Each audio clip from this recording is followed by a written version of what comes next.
Fundur settur í bæjarstjórn Akureyrar 7. desember 2016. Þetta fundur númer 3403 og 19. fundur ársins. Fyrir okkur liggur dagskrá í 10 liðum, en í upphafi fundar vil ég fá að minnast fyrrverandi bæjarfulltrúa. Guðmundur Stefánsson, fyrrverandi bæjarfulltrúi, lést 18. nóvember síðastliðinn, 64 ára aldri. Guðmundur var fæddur í Reykjavík 10. apríl 1952. Hann lauk stúdentsprófi frá Menntaskólanum við Hamrahlíð 1972. Eftir stúdentspróf kenndi Guðmundur meðal annars á Hnúpi í Dýrafirði, en hélt síðan til Noregs árið 1975, þar sem hann lauk prófi í búnaðarhagfræði frá Landbúnaðarháskólanum í Ási 1979. Að námi loknu hóf hann störf hjá Bændasamtökunum í Reykjavík. Guðmundur flutti til Akureyrar árið 1986, þar sem hann var framkvæmdastjóri Ístex hf. Og síðan fóðurverksmiðjunnar Laxár. Guðmundur var bæjarfulltrúi Framsóknarflokksins á árunum 1994 til 1997. Hann var fulltrúi í bæjarráði og formaður atvinnumálanefndar. Eftirfarandi eiginkona Guðmundar Hafdís Jónsdóttir. Bæjarstjórn vottar aðstandendur Guðmundar Stefánssonar samúð sína, leið og hann við þökkuð fórnfýs störf í þágu bæjarfélagsins. Ég vil biðja bæjarfulltrúa að rísa úr sæti og heiðra minningu Guðmundar Stefánssonar. Takk fyrir, hittist. Þá það fyrsti dagskrárliður. Bæjarstjórn Akureyrar, breytingar í nefndum 2014-2018. Lögðu fram tillaga S-lista breytingar og skipan aðalfulltrúa í velferðarráð og skólanefnd. Erla Björk Guðmundsdóttir tekur sæti aðalfulltrúa í velferðarráði í stað Sigríðar Huldar Jónsdóttir og frá formaður nefndarinnar. Orðið laust. Preben Jón Pétursson, bæjarfulltrúi, biður orðið.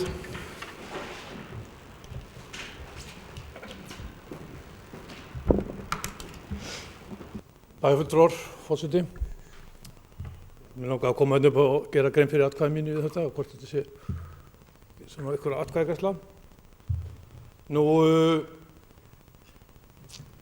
í sumar kom fljótlega í ljós að það eru stjórnskipunarbreytingar og við myndum fækka nefndum, sameina nefndir. Nú, það eins í okkur og í öðrum flokkum að það kom fljótlega upp að það myndi fækka fólk hjá okkur í nefndum og kom þá í ljós að við ætlum að haga því þannig að Áshildur, sem varamaður minn í skólanefnd, hún myndi taka sæti sem aðalmaður og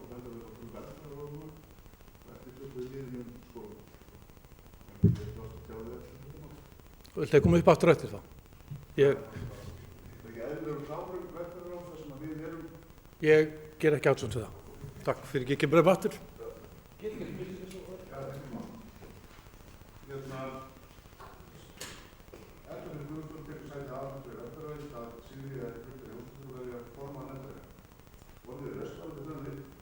Varðandi þennan lið. Þeir sem geta samþykkt það vinsælt gefi merki. Það allir sammála því. Samþykkt samhljóða. Þá það Dagbjört Elín Pálsdóttir tekur sæti aðalfulltrúa í skólanefnd í stað Loga Más Einarssonar og verður jafnframt formaður nefndarinnar. Orðið laust. Preben Jón Pétursson, bæjarfulltrúi, biður orðið. Nú, það sem við átala. Nei, og ég talaði óformlega við forseta bæjarstjórnar og síðar við formann bæjarráðs að við ætlum að gera þessar breytingar og hvort það væri ekki rétt að ég myndi bara gera þær þegar við gerðum breytingar á nefndum og kláruðum innleiðingu ný stjórnskipan áramót. Og við sammælumst það og mér fannst það líka sjálfum rétt leið. Og þess að hún var varamaður minn, þá gat hún tekið sæti bara með að ég myndi setja og hún hefði setið þar inni núna á haustmánuðum. Mér brá frekar í brún þegar ég heyrði svo að í gær að Dagbjört tæki sæti sem Dagbjört Pálsdóttir tæki sæti sem formaður skólanefndar. Það hafði ekkert með persónuna Dagbjört að gera. En þá riðlast kynjakvótinn. Þannig að þessi breyting sem við ætlum að gera í Bjartri framtíð, hún gengur ekki upp. Mér fannst svona mér fannst þetta vond stjórnsýsla, mér fannst illa komið fram við okkur, það var ekki talað við okkur, við vorum ekki spurð hvort við getum leyst þetta með öðrum hætti. Þarna stökk bara Samfylkingin fram fyrir Skjöldu, við setjum inn Dagblaðið. Þá gátu við raun og veru ekki gert þetta. Og mér finnst þetta bara, ég er fyrir vonbrigðum með þessu vinnubrögð. Ég veit að fólk getur gert mistök og það getur, ekki alveg hafa munað eftir þessu samtali. Og ég tek alveg tillit til þess og þetta segir maður bara sjálfur, maður kennir manni það, maður bara skrifa tölvupóst og vísa í tölvupósta. Þetta er það sem við ætlum að gera, ef maður gera það núna eða að gera það næst. Maður minnist þess ekki, ég hef sendið þetta í tölvupósti, en ég klárlega ræddi þetta við bæði formann bæjarráðs og forseti bæjarstjórnar og fannst þá að hafa ekki hægt að tala við okkur þess aðgerð. Annað sem mér finnst líka töluvert stórt mál og við ættum bara að hugsa. Ég hef sjálfur setið í skólanefnd í 6 ár, fyrst sem varaformaður og svo sem formaður í 3 ár. Og þetta var gríðarlega mikil vinna. Ég var lengi að koma inn í hlutina, þrátt fyrir að hafa lagt mig vel fram og lesið mikið, funda mikið, tala mikið við fólk. Og ég var alltaf að rekast á nýja veggi og ég var alltaf að koma inn í ný mál, inn í gömul mál. Og fannst ég varla vera komin á skrið eða vera valda starfinu þegar ég hætti. Þetta var það stór málaflokkur. Núna á rúmlega 2 árum erum við að ráða 3. formannin í skólanefnd. Þetta er stærsta nefnd bæjarins, mjög erfið verkefni, burtséð frá einstaklingum. Og ég efast ekki það að það leysa þetta með prýði. Mér finnst það áhyggjuefni að við skulum ekki haldast betur á formenn þessar nefnda og ekki nóg með þetta er ekki formenn sem eru að koma innan úr nefndinni með mikla reynslu úr þessari nefnd. Þeir eru að koma nýir inn í nefndina, setja sig inn í mál aftur, hafa ekki verið í umræðinu. Þetta finnst mér ekki góð stjórnsýsla. Mér finnst það ekki vera vinnubrögð prýði. Og þá ætla ekki að hallmæla þessu fólki, en mér finnst að formaður skólanefndar hann þurfi allavega og ég veit að það tekur hann ára að koma sér inn í jobbið. Svo einhverju leyti og þá erum við stoknir í burtu. Í önnu verk sem gengur að gerast og oft allt hannig. En það var þetta og ég mun ekki greiða þessu atkvæði þessari tillögu. Það felst einfaldlega út af því að mér finnst bara að hafa verið komið aftan á okkur og við höfum ekki haft samráð. Ég veit að það verið að fara í mikla nefndaskipan og mér finnst að meirihlutinn og minnihlutinn áttu að setjast niður hvernig ætlum við að manna nefndirnar okkar þegar við erum klár með þær. Við erum ekki klár með þær. Ég veit að það getur verið viðkvæmt mál en við þurfum að taka þessu umræðu. Þarna finnst mér að komið á bak við okkur, stokkið inn og við getum ekki sett inn þá fólk sem við vorum búin að tala áður. Og ég man alveg eftir umræðinu fyrir 2 árum síðan þegar meirihlutinn lagði sig verulega hart fram við að fá 2 karla inn í sinn hluta í skólanefnd. Þeir geta sjálfur þá upplýst bara ástæðan fyrir því. En það allt einu ekki lengur nú sitjum við uppi með það að við getum ekki þetta fólk inn sem við vorum eiginlega búin að ná samkomulagi. Takk fyrir. Bæjarfulltrúi Preben Jón Pétursson hefur lokið máli sínu. Ég vil beina bæjarfulltrúa að ávarpa aðra með bæjarfulltrúa titlinum. Orðið er laust. Guðmundur Baldur Guðmundsson, bæjarfulltrúi, biður orðið. Forseti, ágætu bæjarfulltrúar. Ég vil nú byrja á því að segja við bæjarfulltrúa Preben að þegar hann var að lýsa þessu hér í bæjarstjórnarstólum áðan þá man ég eftir á einhverjum tímapunkti þá talaði hann þessa breytingar. Við vorum öll að sjá fram á breytingar með stjórnsýslubreytingunum áramót. En það var alls ekki meiningin að koma aftan að neinum. Þetta bara hreinlega var ekkert í hugamanns, við vorum ekkert að spá í þetta þegar við vorum að velta þessu fyrir okkur, varðandi skipan á Dagbjörtu bæjarfulltrúa inn í sem formann skólanefndar. Þetta er vissulega erfitt mál þegar svona gerist og það er ekki launung á því að það er ekki gott þegar við erum að skipta í þriðja skipti ef við erum að fá þriðja formannin inn í skólanefnd á einu kjörtímabili. Það er kannski bara svolítið það sem er að gerast og við þurfum eitthvað að skoða hvernig þetta allt saman er að virka hjá okkur. Svona við, þegar menn er að bjóða sig fram þá náttúrulega getur ýmislegt breyst á 4 árum en ég lagði mikla áherslu á það í minni vinnu þegar ég var að taka seinna kjörtímabilið, bauð mér fram 2014, að þá var ungt fólk að koma til starfa inn í þetta og ég sagði að það er mjög mikilvægt að þið gerum ykkur grein fyrir þetta eru 4 ára prósess og ég vil gjarna sjá okkur í 8 ára og hámark 12 en þannig þessi umræða átti sér stað en þetta er þessar miklu breytingar sem er alltaf hjá flokkunum, þær eru áhyggjuefni. Þannig að ég vil svona, það var alls ekki meiningin af neinna hálfu að koma aftan að Bjartri framtíð í þessu máli, þannig að ég er svo sem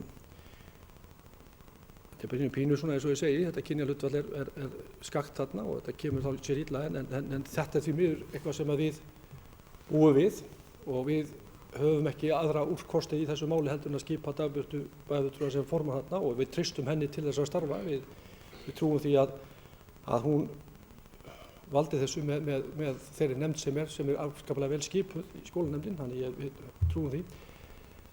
En þetta var samt ekki með vilja gert bæjarfulltrúi. Guðmundur Baldur Guðjónsson, bæjarfulltrúi, lokið máli sínu. Orðið er laust. Ég ætla að biðja Gunnar Gíslason, bæjarfulltrúi og varaforseti að taka við stjórn fundarins og gefa mér orðið.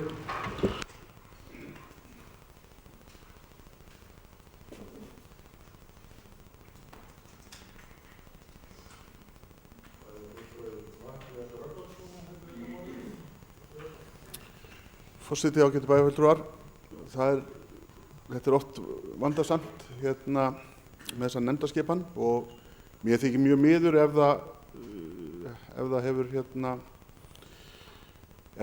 þetta mál hefur sérstaklega verið rætt mig, ég hef ekki munað eftir því, ég bara því miður man ekki eftir því, ég man eftir umræðinu, lauslegum umræðinu að taka á þessu nefndamálu þegar það fær að líða á og við höfum kannski að taka þetta fastar í tökum og ræða opnar þessa hluti núna fyrir einhverju viku síðan, þú veist hvað væri framundan og hvaða nefndir og hvaða fækkar, því við áttum náttúrulega umræðu það yrði fækkun, og þetta er það alltaf leiðilegt þegar við erum að skipta reglulega út fólki, en enga síður þá erum við að fá, erum við með gott fólk í nefndinu og ég treysti fullkomlega bæjarfulltrúa Dagbjörtu að taka þetta mál og þarna er góð samvinna eins og er í öllum nefndum, en að þetta hafi verið eitthvað, ég veit ekki hvort þetta var allavega mjög leiðilegt að þetta hefði ekki skilað sér strax inn í umræðuna eins og þetta hefði átt að gera og það verður þá bara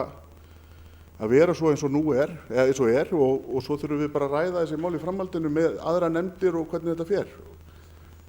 Ég veit svo sem ekki hvernig þessi nefndaskipan endar nákvæmlega á nýju ári, það geta orðið breytingar á öðrum nefndum og þessu er nefnd þess vegna og en ég biðst bara einlega afsökunar á því ef það er eitthvað sem ég hef klikkað á þarna vegna þess að ég man ekki því miður eftir þessari umræðu sérstaklega því við vorum að tala mjög mikið Preben Jón Pétursson bæjarfulltrúa inn í þessari nefnd þannig og það var góð einu þannig ég þakka fyrir.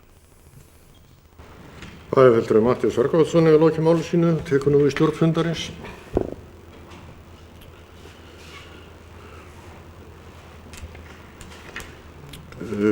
Gunnar Gíslason, bæjarfulltrúi, biður orðið.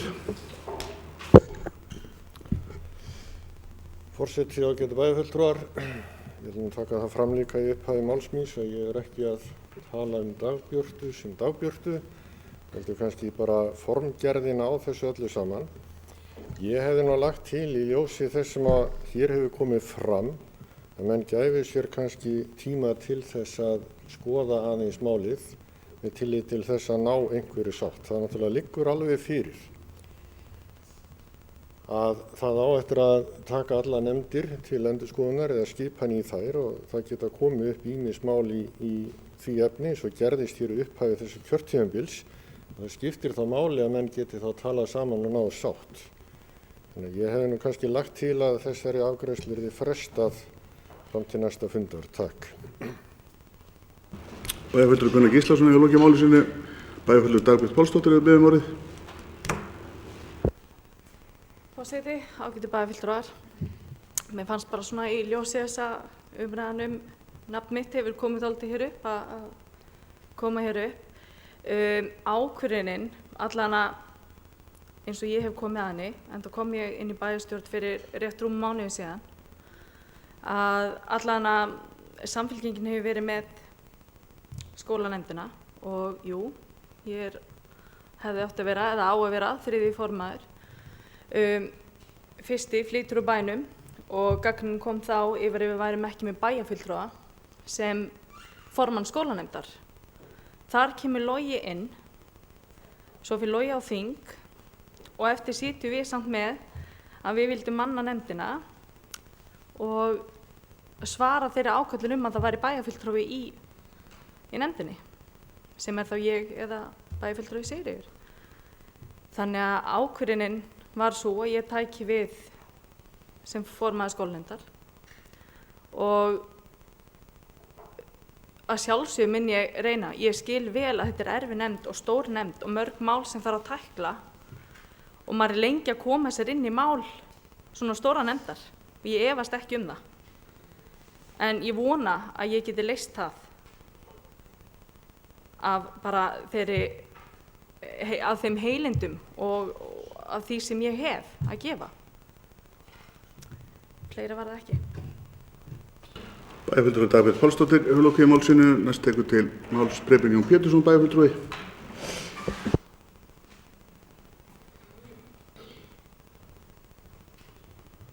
Bæjarfulltrúar og forseti. Ég langar bara að taka það skýrt fram, bæjarfulltrúi Dagbjört, að þetta ekkert með þína persónu að gera.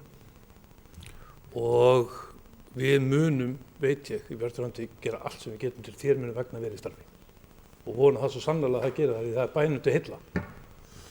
Ég hafði samt áhyggjur af því að við værum að skipta út formunum í þess svona stórum nefndum og það er ekkert með þína persónu að gera. Ég hef ekkert því bara einu góð eina og óskar alls þess besta í þessu, þó ég hef þessi ósáttu við ferlið. Takk. Bæjarfulltrúi Preben Jón Pétursson hefur lokið máli sínu.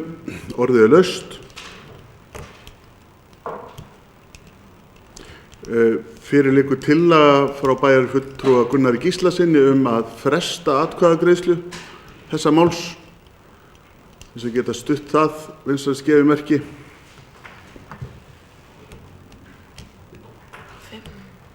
Það eru 5. Einhver á móti.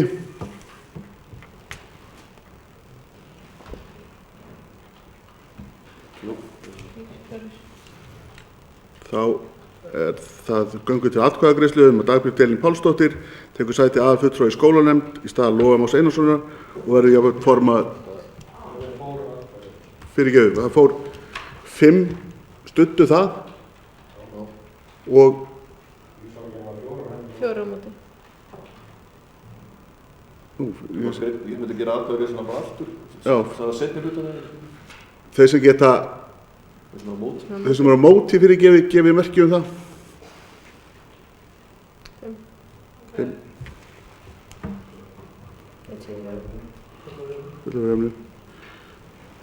Þá það liggur fyrir tillaga hérna að Dagbjört Elín Pálsdóttir tekur sæti aðalfulltrúa í skólanefnd í stað Loga Más Einarssonar verður jafnvel formaður nefndarinnar. Þess að geta stutt það, þess að gefi merki. Takk í sæti. Nei, það var felld til að frestuna til að felld. Frest? Hæ? Jú. Frestuna til að frestuna til Við greiðum atkvæði það og þess að geta samþykkt að þess að gefi merki. Að Dagbjört Elín Pálsdóttir taki við formennsku í skólanefnd fyrir staðinn fyrir Loga Má Pétursson. Einarsson fyrirgefið. 6. Það eru 6 þeir sem eru á móti. Engin. 5 sitja hjá. Þá snúum við okkur á öðrum dagskrárlið. Í útsendi dagskrá Miðbær Kaupvangsstræti 8, 10 og 12 deiliskipulagsbreytingar. Ingibjörg Ólöf Ísaksen bæjarfulltrúi tekur til máls.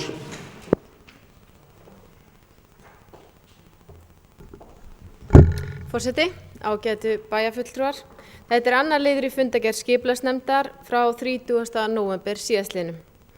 Erindi dagsett 5. apríl 2016 þar sem Ómar Ívarsson fyrir hönd Fasteigna Akureyrarbæjar sækir breytingu á deiluskipulagi fyrir miðbæinn vegna breytinga á lóðum númer 8, 10 og 12 við Kaupvangsstræti.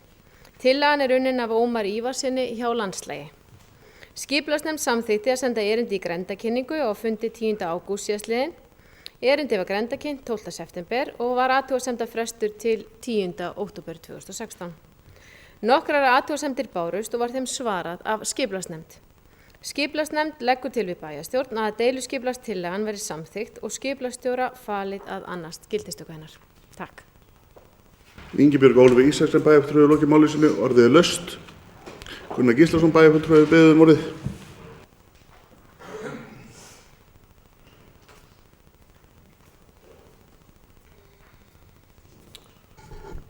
Bæjarfulltrúar, ágætu bæjarfulltrúar, forseti bæjarstjórnar, ágætu bæjarfulltrúar. Ég ætla að fá að gera aðeins grein fyrir atkvæði mínu í þessu máli. Þetta máli þannig vaxið að ég sé ekki betur en að þarna sé verið að laga skipulagið til svo hægt sé að byggja tengibyggingu milli gamla mjólkursamlagshússins sem nú listasafn og svo aftur Ketilhússins. Þar sem ég hef lýst því yfir hér að ég andvígur þessari byggingu að þá mun ég greiða atkvæði gegn þessari skipulagstillögu. Takk. Bæjarfulltrúi Gunnar Gíslason hefur lokið máli sínu, orðið laust. Sem enginn hefur hvað sér ljós, þá göngum við til atkvæðagreiðslu. Þeir sem geta samþykkt þess að gefi merki. Það eru 9. Þeir sem eru á móti. Það eru 2. Þá er það 3. liður. Hótel Kjarnalundur. Umsókn deiluskipulagsbreytingar. Ingibjörg Ólöf Ísaksen bæjarfulltrúi beðið orðið.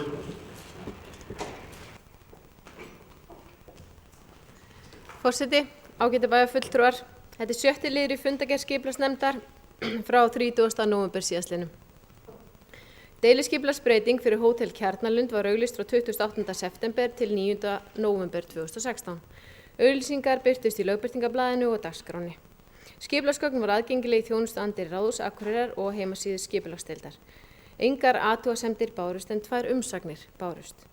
Skipulagsnefnd leggur til við bæjarstjórn að deiluskipulagstillagan verði samþykkt og skipulagsstjóra falið að annast gildistöku hennar. Ingibjörg Ólöf Ísaksen bæjarfulltrúi lokið máli sínu, orðið laust. Þar sem enginn hefur hvað sér ljós, þá göngum við til atkvæðagreiðslu. Þeir sem geta samþykkt þess að gefi merki. Það er samþykkt með 11 atkvæði samhljóða. Þá er það 4. dagskrárliður. Hafnarsvæði sunnan Glerár, umsókn breytingar og deiluskipulagi. Ingibjörg Ólöf Ísaksen bæjarfulltrúi tekur til máls.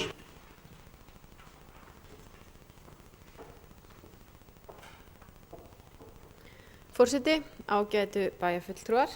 Þetta 9. liður í fundargerð skipulagsnefndar frá 30. nóvember síðastliðnum.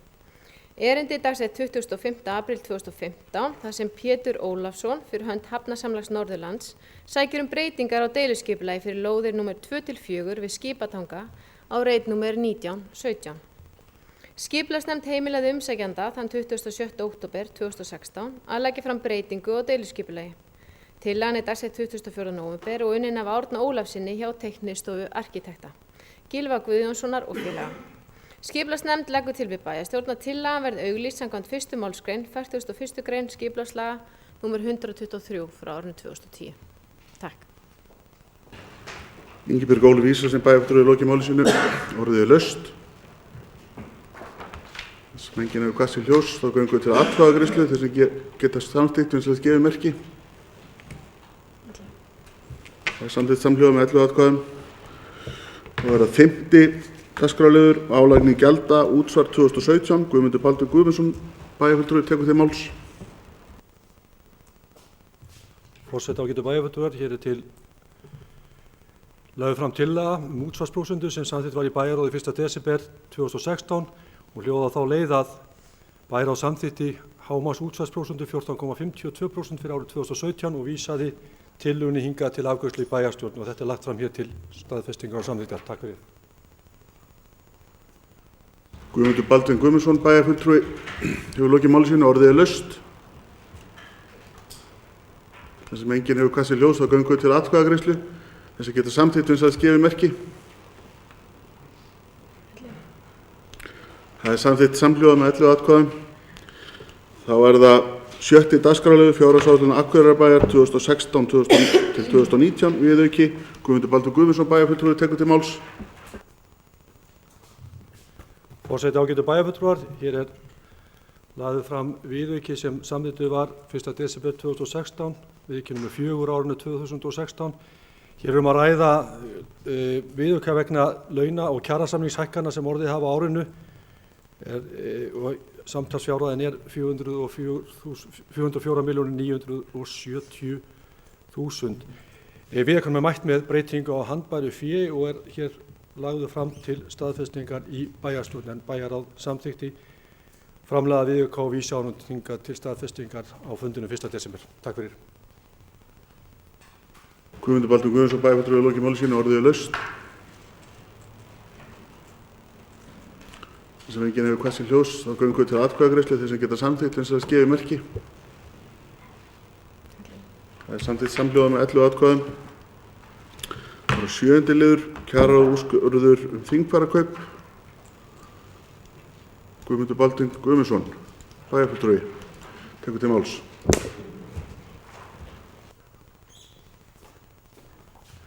Forseti ágætu bæjarfulltrúar, hér er bara í rauninni verið að taka fyrir að við í bæjarráði samþykktum 10. nóvember 2016 að svohljóðandi bókun fyrirgefið, bæjarráð beinir því til Alþingis að bregðast við ákvörðun kjararáðs þingfararkaup með tillit til aðstæðna á vinnumarkaði. Jafnframt samþykkir bæjarráð að ekki verði að gera breytingar á launum kjörinna fulltrúa og nefndafólks í samræmi við úrskurð kjararáðs í lok október síðastliðinn á meðan Alþingi hefur ekki fjallað málið.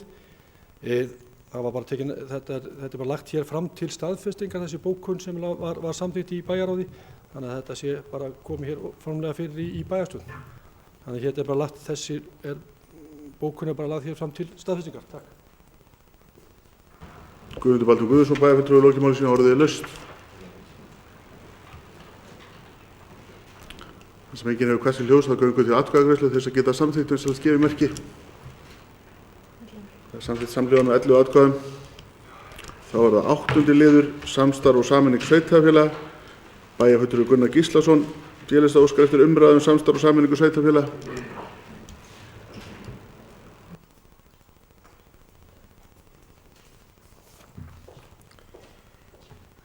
Forseti ágætu bæjarfulltrúar, ástæða þess að ég óskaði eftir umræðum þetta máli í bæjarstjórn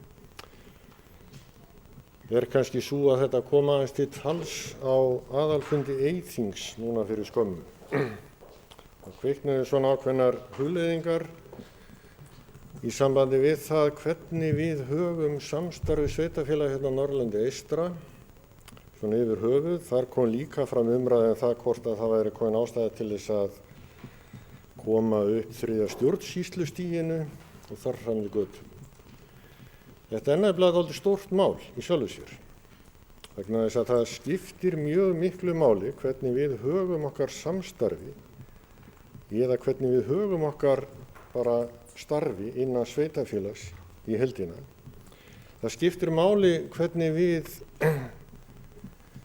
afsölum okkar ákveðnu valdi yfir til ákveðina stofnana úr sveitarstjórnunum til þess að taka fyrir ákveðin mál og afgreiða í okkar í raun og veru fyrirfram gefna samþykki. Það er líka ákveðin kostnaður við þessar stofnanir sem við erum að setja á fót eins og Eyþing, Atvinnuþróunarfélag Eyjafjarðar og svo erum við með atvinnuþróunarfélag Norður-Þingeyinga líka, eða Þingeyinga, og það er reyndar alveg einstakt í sjálfu sér að við séum með 2 atvinnuþróunarfélög á sama svæði, það þekkist hvergi annars staðar. Það er svona kannski dæmi það hvað mætti nú hugsa upp á nýtt, til dæmis.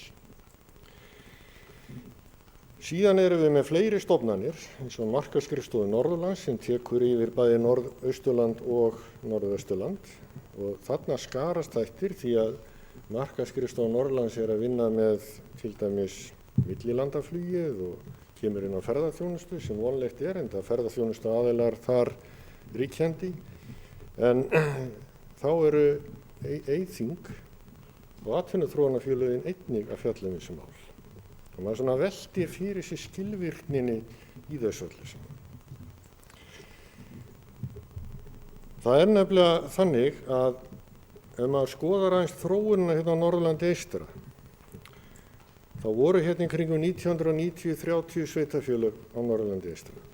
17 hérna í Eyjafirði og 14 austan Vaðlaheiðar. Í dag er þetta 13 sveitafélög. Þau eru orðin 7 hérna í Eyjafirði og 6 austan Vaðlaheiðar. Það hefur sýnst orðið heilmikil sameining. En spurningin er næg. Það er kannski ástæða til þess að við förum að huga að því að sameina þessi sveitafélög sem eftir eru, allavega í færri sveitafélög. Og ég er nú eiginlega þeirra skoðunar að ég vildi gjarnan bara sjá á endanum eitt sveitafélag hérna á Norðurlandi eystra. Þó ég sé ekki þar með að taka undir þessar hugmyndir sem eru nýkomnar fram frá samtökum atvinnulífsins 9 sveitafélög á landinu. Ég er fyrst og fremst bara að horfa þá á Norðurlandi eystra með þeim kostum og kynjum sem það hefur. Nú, ef að við gæfum okkur það að það yrði löglegt hérna 500 íbúa lágmark, þá myndi fækka 5 sveitafélög. Ef það yrði 1000 íbúa lágmark löglegt, þá yrði þetta 8 sveitafélög sem að færa út. Þá yrði eftir 8 sveitafélög, fyrirgefið. Nei, þá myndi það fækka 8. Þá yrði eftir 5. En það er ekkert endilega þannig að það væri þá kannski bestu einingarnar sem yrði eftir, vegna þess að það eru í raun það eru 4 sveitafélög hérna í Eyjafirði sem eru yfir 1000 íbúar. En það er bara 1 austan Vaðlaheiðar. En ef við skoðum þá aðeins íbúa þróunina sem hefur átt sér stað, hvað er að gerast hérna á Norðurlandi?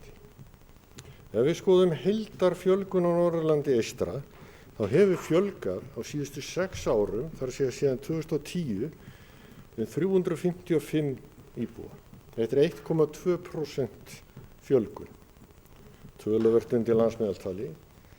Ef við skoðum aftur á móti Eyjafjörðinn, þá hefur fjölgað þar 463, vegna þess að það hefur fækkað 108 austan Vaðlaheiðar. Þar eru sveitafélögin í nokkurri vörn. Og stærsta sveitafélagi Norður-Þing hefur mist 92 íbúa á þessum 6 árum, sem dæmi. Ef við skoðum Eyjafjörðinn, þá er fjölgun íbúa fyrst og fremst hérna á Akureyri. 566 íbúar, en 406 sem hefur fjölgað er 3,2%, hins vegar hefur fækkað langmest í Dalvíkurbyggð. En einnig í Hörgársveit. Annars staðar er þetta sáralítil fjölgun eða sáralítil fækkun. Þannig að við erum kannski að sjá fyrst og fremst vöxt einhvern ráði hvað varðar íbúafjölgun hérna á Akureyri og í næstu sveitafélögum. Þetta er kannski smá umhugsunarefni, en við skulum líka skoða það fjöldan. Hvað eru margir íbúar í Eyjafirði? Jú, þeir eru 24.546 1. desember 2015. Við náum ekki einu sinni Hafnarfirði að stærð, ef við tökum allan Eyjafjörð. Ef við tökum allt Norðurland eystra á þetta 29.361, við erum örlítið stærri eining en Hafnarfjörður, en töluvert minni en Kópavogur. Þannig að út frá mannfjölda séð, þá er ekki sem stendur í vegi fyrir því að þetta svæði, hvort sem að það Eyjafjörðurinn sér eða Norðausturland allt, það er ekkert að því að taka það sem eina stjórnunar einingu. En þá komum við aftur á móti að fjarlæðunum og að því að það geti verið mismunandi menning, það geti verið mismunandi samfélagsgerð og eitthvað fleira sem hefur þarna áhrif. Og það er kannski það sem að menn eru kannski smá vandræði með þegar menn eru að tala sameiningar. Vegna þess að við erum Akureyringar, við erum líka Íslendingar. Þeir sem búa á Grenivík, þeir eru Grenvíkingar og líka Íslendingar en þeir eru ekki Akureyringar.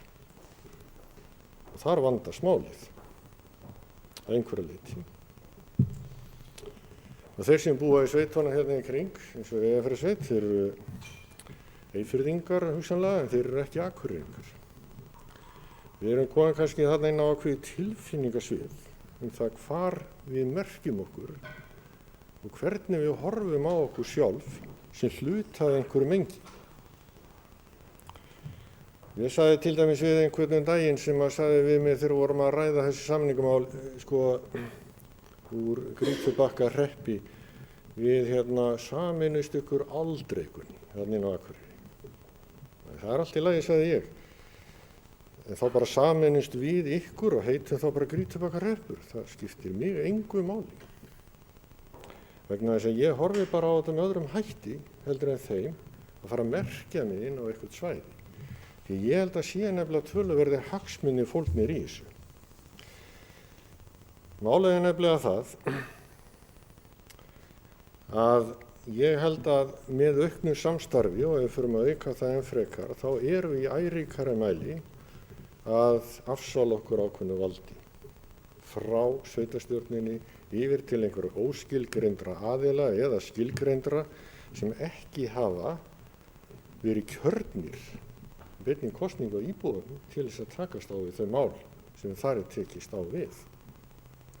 En ég ætla ekki að hafna samstarfinu, en ég er að segja að mér finnst þetta kannski vera eitthvað sem við þurfum aðeins að velta fyrir okkur.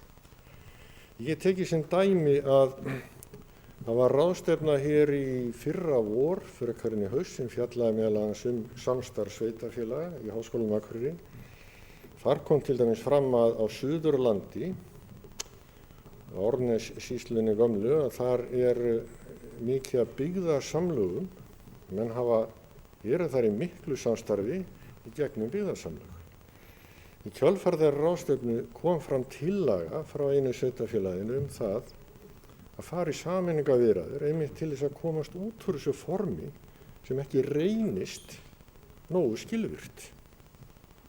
Þetta er seinlegt, þetta er flókið samstarf og það skilar kannski allt of litlu á of löngum tíma.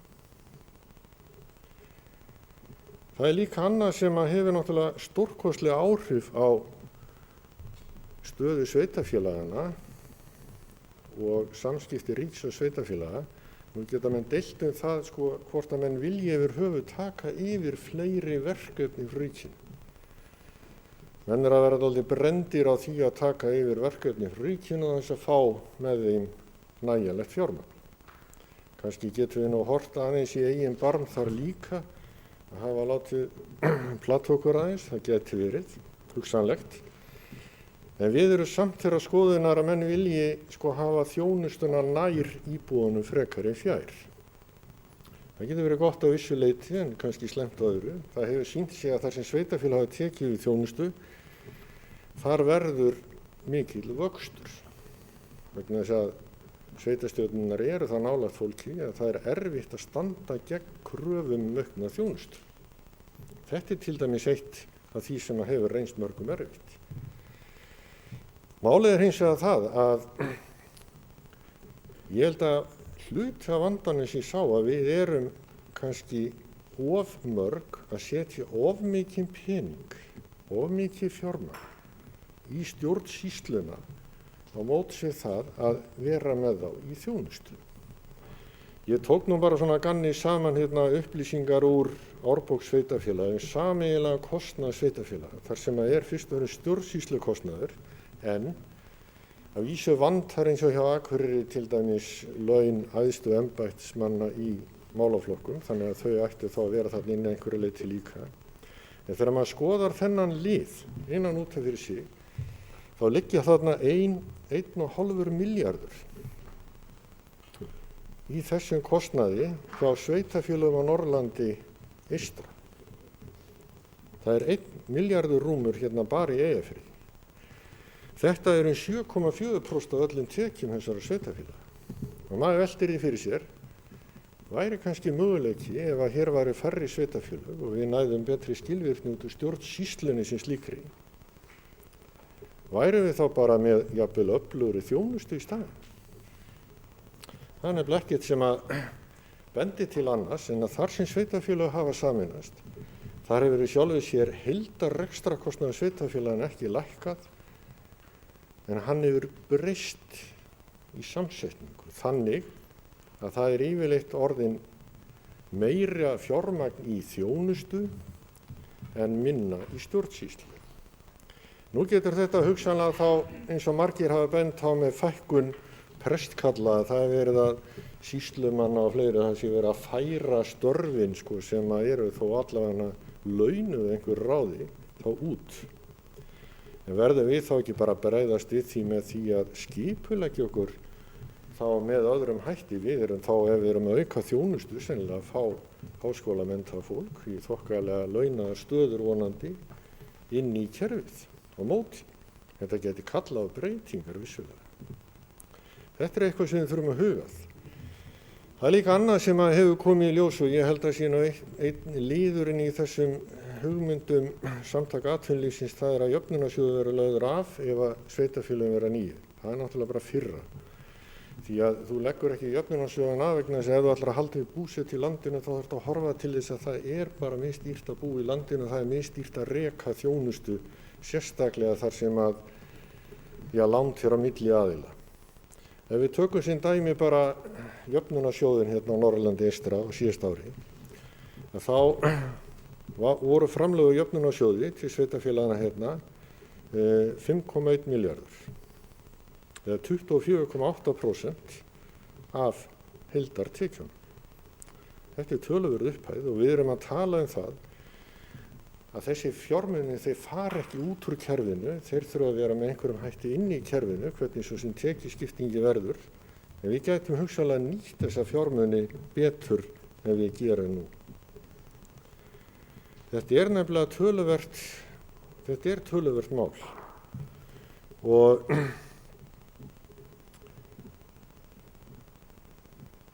það er annað sem að þetta hefur svo sem áhrif á líka og ég hef oft velt fyrir mér, það eru þessi samskipti við ríkið. Ég stundum velti fyrir mér þegar við erum á fjármálaráðstefnu sveitarfélaga, þar sem mæta yfir 400 manns á fjármálaráðstefnu sveitarfélaga. Það eru 72 sveitarfélag. Þarna sitjum við í 2 daga, hlustum á erindi, en umræður verða yfirleitt sáralitlar sem engar. Og ég velti líka fyrir mér svona valdajafnvægi. Yfirleitt er það þannig þegar maður mætir á svona stærri fundi með sveitarfélögum að það eru bara örfáir sem ræða málin. Hvað gera þá hinir? Bara þegja og halda áfram.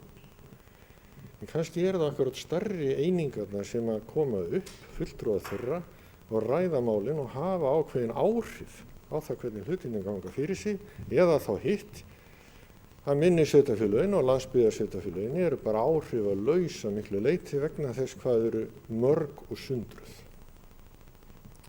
Og ég er þeirra skoðunar að þetta geti veikt stöðu okkar verulega í samskiptum við ríkið. Það að eitt sveitarfélag sé að berjast í ríkið eins og gerist, eins og ekki bara tekið öldrunamáli hjá okkur. Þetta er einhver 2-3 sveitarfélag sem berjast og hinn bara þegja þunnu hljóði. Standa með saman í þessu? Nei. Af hverju? Af því aðrir hafa bara ekkert með þetta að gera. Ég held að þetta sé bara ákveðin vandi sem við þurfum að takast á við ef við ætlum að verða eitthvað raunverulegt mótvægi. Og í raun og veru þá á það sama við þegar maður fer að velta fyrir sér mótvæginu við höfuðborgarsvæðið. Við ræðum oft hérna Reykjavíkurflugvöll. Hvað hafið þið séð margar ályktanir eða heyrt frá mörgum öðrum sveitafélögum að þar sé eitthvað verið að berjast fyrir því að halda Reykjavíkurflugvölli þar sem hann er, til að halda ákveðnu samgöngum gangandi? Jú, maður hefur heyrt í Austfirðingunum, við heyrum reglulega þetta hér, en við heyrum sáralítið frá öðrum. Og þrátt fyrir það að þetta sé samþykkt nánast á hverju einasta ári á aðalfundi Eyþings, það heyrist aldrei neitt frá Eyþingi sem slíku, enda er Eyþing bara ský. Það er bara ský. Þau hafa engin áhrif. Þetta er líka vandi. Þá komum við að þessu. Ef við sameinum sveitafélög, erum við þá ekki að fjarlægja valdi frá fólkinu? Erum við ekki að færa allt inn í miðjuna, búa til þessa gríðarlegu miðstýringu? Allt verði bara hérna á Akureyri, safnist hér saman eins og á höfuðborgarsvæðinu og bara þannig verði það. Af hverju þarf það að vera þannig? Við búum orðið í öðruvísi samfélagi við byggum í fyrir 25-6 árum en 1990 þegar fyrstu stóru sameiningaviðræðurnar eða tillögurnar komið fram. Þetta er bara orðið allt annað. Við sjáum það að íbúum í smærri sveitafélögunum og í þessum fjarlægri, þeim er að fækka hvort þið er. Hvað ætlum við að gera til að bregðast við? Eitthvað verðum við að gera. Ég get ekki séð þessi vandamál með bættum samgöngum, með bættri tækni, tölvuvæðingu heimila og þarfandi götum, að það er ekki vandamál að búa til öðruvísi stjórnsýslu sem tekur á svona málum. Eitt af málunum væri til dæmis rafræn stjórnsýsla sem okkur Akureyringum hefur ekki tekist með nokkru móti að byggja upp. Þrátt fyrir fyrstu skýrslur það mál frá árinu 2005. Bara nútíma tækni segir mér, ég fer aldrei í banka. Af hverju skyldi ég þurfa að fara til sveitafélags? Af hverju þarf ég að fara með 2 eða 3 umsóknarauðublöðin á skóladeild eða eitthvað þegar ég er að sækja mig? Þetta er náttúrulega bara fyrra. Við þurfum bara að finna leiðir og lausnir. Það er nefnilega þannig að kannski er stóra vandamál í allri þessari sameiningarumræðu staða Akureyrar. Íbúar á Akureyri eru náttúrulega 74% af öllum íbúum í Eyjafirði og 62% af öllum íbúum á Norðurlandi eystra. Þetta er býsna mikið ójafnvægi og ekkert ósvipað því sem í raun og veru er gagnvart Reykjavík versus landsbyggðina mörgu leyti. Þannig að þarna er kannski hængurinn og vandamálið. Það er hræðslan við þennan stóra kjarna. Og þá er spurningin hvernig ætlum við að takast á við það. Ég nefndi þann daginn að mér finnst í raun aldrei talað það hvað það er nákvæmlega sem veldur fólki áhyggjum við þetta. Jú, það er þetta sem ég nefndi áðan, með allt hrúist á eitt stað og sogist þangað og síðan allir aðrir skildir eftir og við skiljum ekki svona dreifbýlis þarfirnar eða fjallskíl og annað slíkt sem að menn þurfa þá að taka á. En þetta hlýtur að vera eitthvað sem er hægt að leysa með að setjast niður og ræða saman hlutina. En ég held við séum bara ekkert að ræða þetta. Það er bara að tala skurðinn, austur á Húsavík. Þú býrð í skurðinu, Gunni? Já, ég býr í skurðinu og hvað er það? Það er Eyjafjörður með neikvæðum formerkjum. Við verðum þá bara að fara að tala nákvæmlega hvað vandamálið snýst og finna lausnir á. Ekki bara tala í kringum hlutina, heldur tala þá. Við þurfum líka þá að vera tilbúin til þess að takast á í það Akureyringar að heyra eitt og annað. Höfum við þá einhver reynsla því að Akureyri hafi bara étið þá sem að þeir hafa sameinast? Ég sagði hérna Grímsey, Akureyri sameinaðist Grímsey. en hét áfram Akureyri. Sko málið er það að þegar að Grímsey samanast Akureyri og Hrísey líka, þá gerist það út af neyð.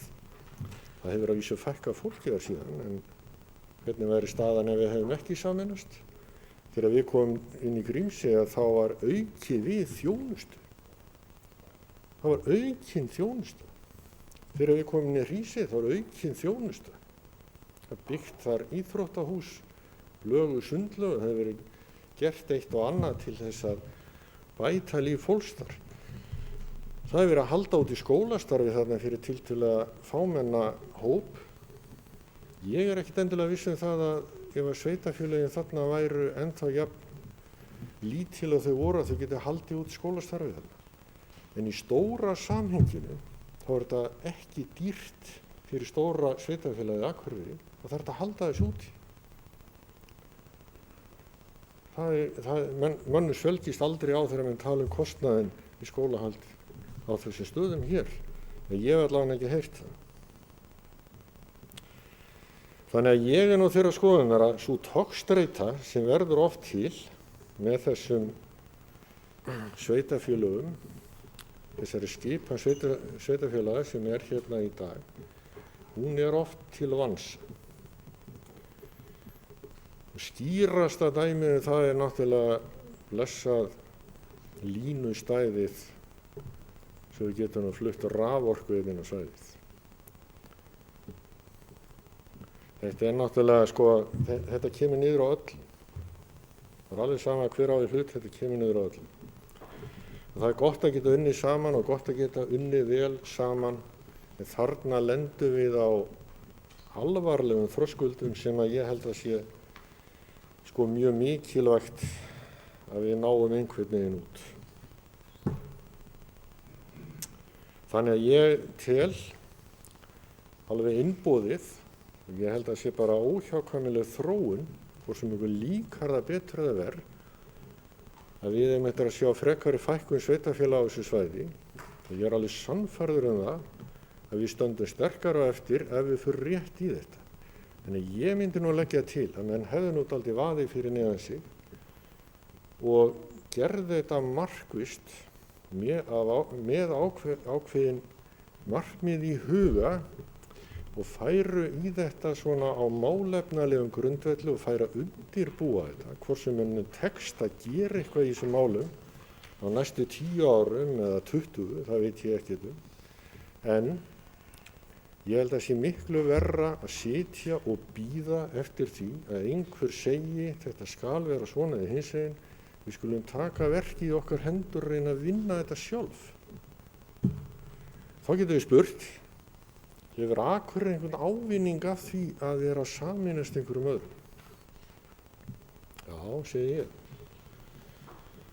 Ég er bara sannfærður um það að þar sem við búum á sama svæði, við höfum sömu hagsmuni, heilt yfir, að þá eigi bara máltæki við, sameinaðir stöndum við, sundraðir föllum við. Og við þurfum að hugsa um þetta. Og nú þegar gati kemur í Vaðlaheiðina, þá er í raun og veru Þingeyjarsýslan og Eyjafjörðurinn orðin eitt atvinnusvæði. Og þá skiptir máli hvernig við vinnum að atvinnu uppbyggingu á öllu svæðinu, en ekki bara hérna á Akureyrarblettinum, Dalvíkurblettinum, Siglufjarðarblettinum eða Húsavíkurblettinum. Þannig að ég ákvað að leggja hérna fram tillögu á bókun. Bæjarstjórn Akureyrarkaupstaðar samþykkir ósk eftir samstarfi við önnur sveitarfélög í Eyjafirði að gera fýsileikakönnun á sameiningu sveitarfélagana í eitt sveitarfélag. Þá verður jafnframt skoða hvort aðrar sameiningar þyki fýsilegri í ljósi aðstæðna. Lögð er áhersla á öll sveitarfélögin gangi óbundin til þessara könnunar, en bæjarstjórn telur mikilvægt að taka umræðuna, skoða kosti og galla og standa málefnalegri umræðu meðal íbúa á svæðinu. Já, hvað er leggja þetta franga hvert Eyjafirði einum en ekki öllu svæðinu, vegna þess að það er nú öllu líkindum ekki tímabært. Ég held að það séu fullt af tækifæri hérna í Eyjafirði til að stíga ákveðin skref. Síðan geta menn tekið slaginn þá líka fyrir austan. Svo getur vel verið að Þingeyjarsveit sjái sér hag í því að eiga samstarfi eða sameinast hérna í gegnum Vaðlaheiðina, ekki yfir hana. Ég veit ekkert það. En ég tel allavega að það væri bara ábyrgðar hluti okkar hálfu, mikil ábyrgð sem fælist í því, að byrja að stíga þessi skref, byrja umræðina. Því sameinu stöndur. Takk. Bæjarfulltrúi Gunnar Gíslason hefur lokið máli sínu. Næst tekur til máls Preben Jón Pétursson, bæjarfulltrúi.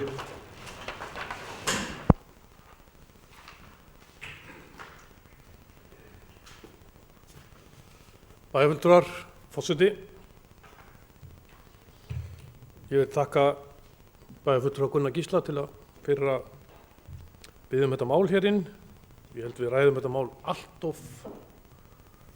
allt of sjaldan.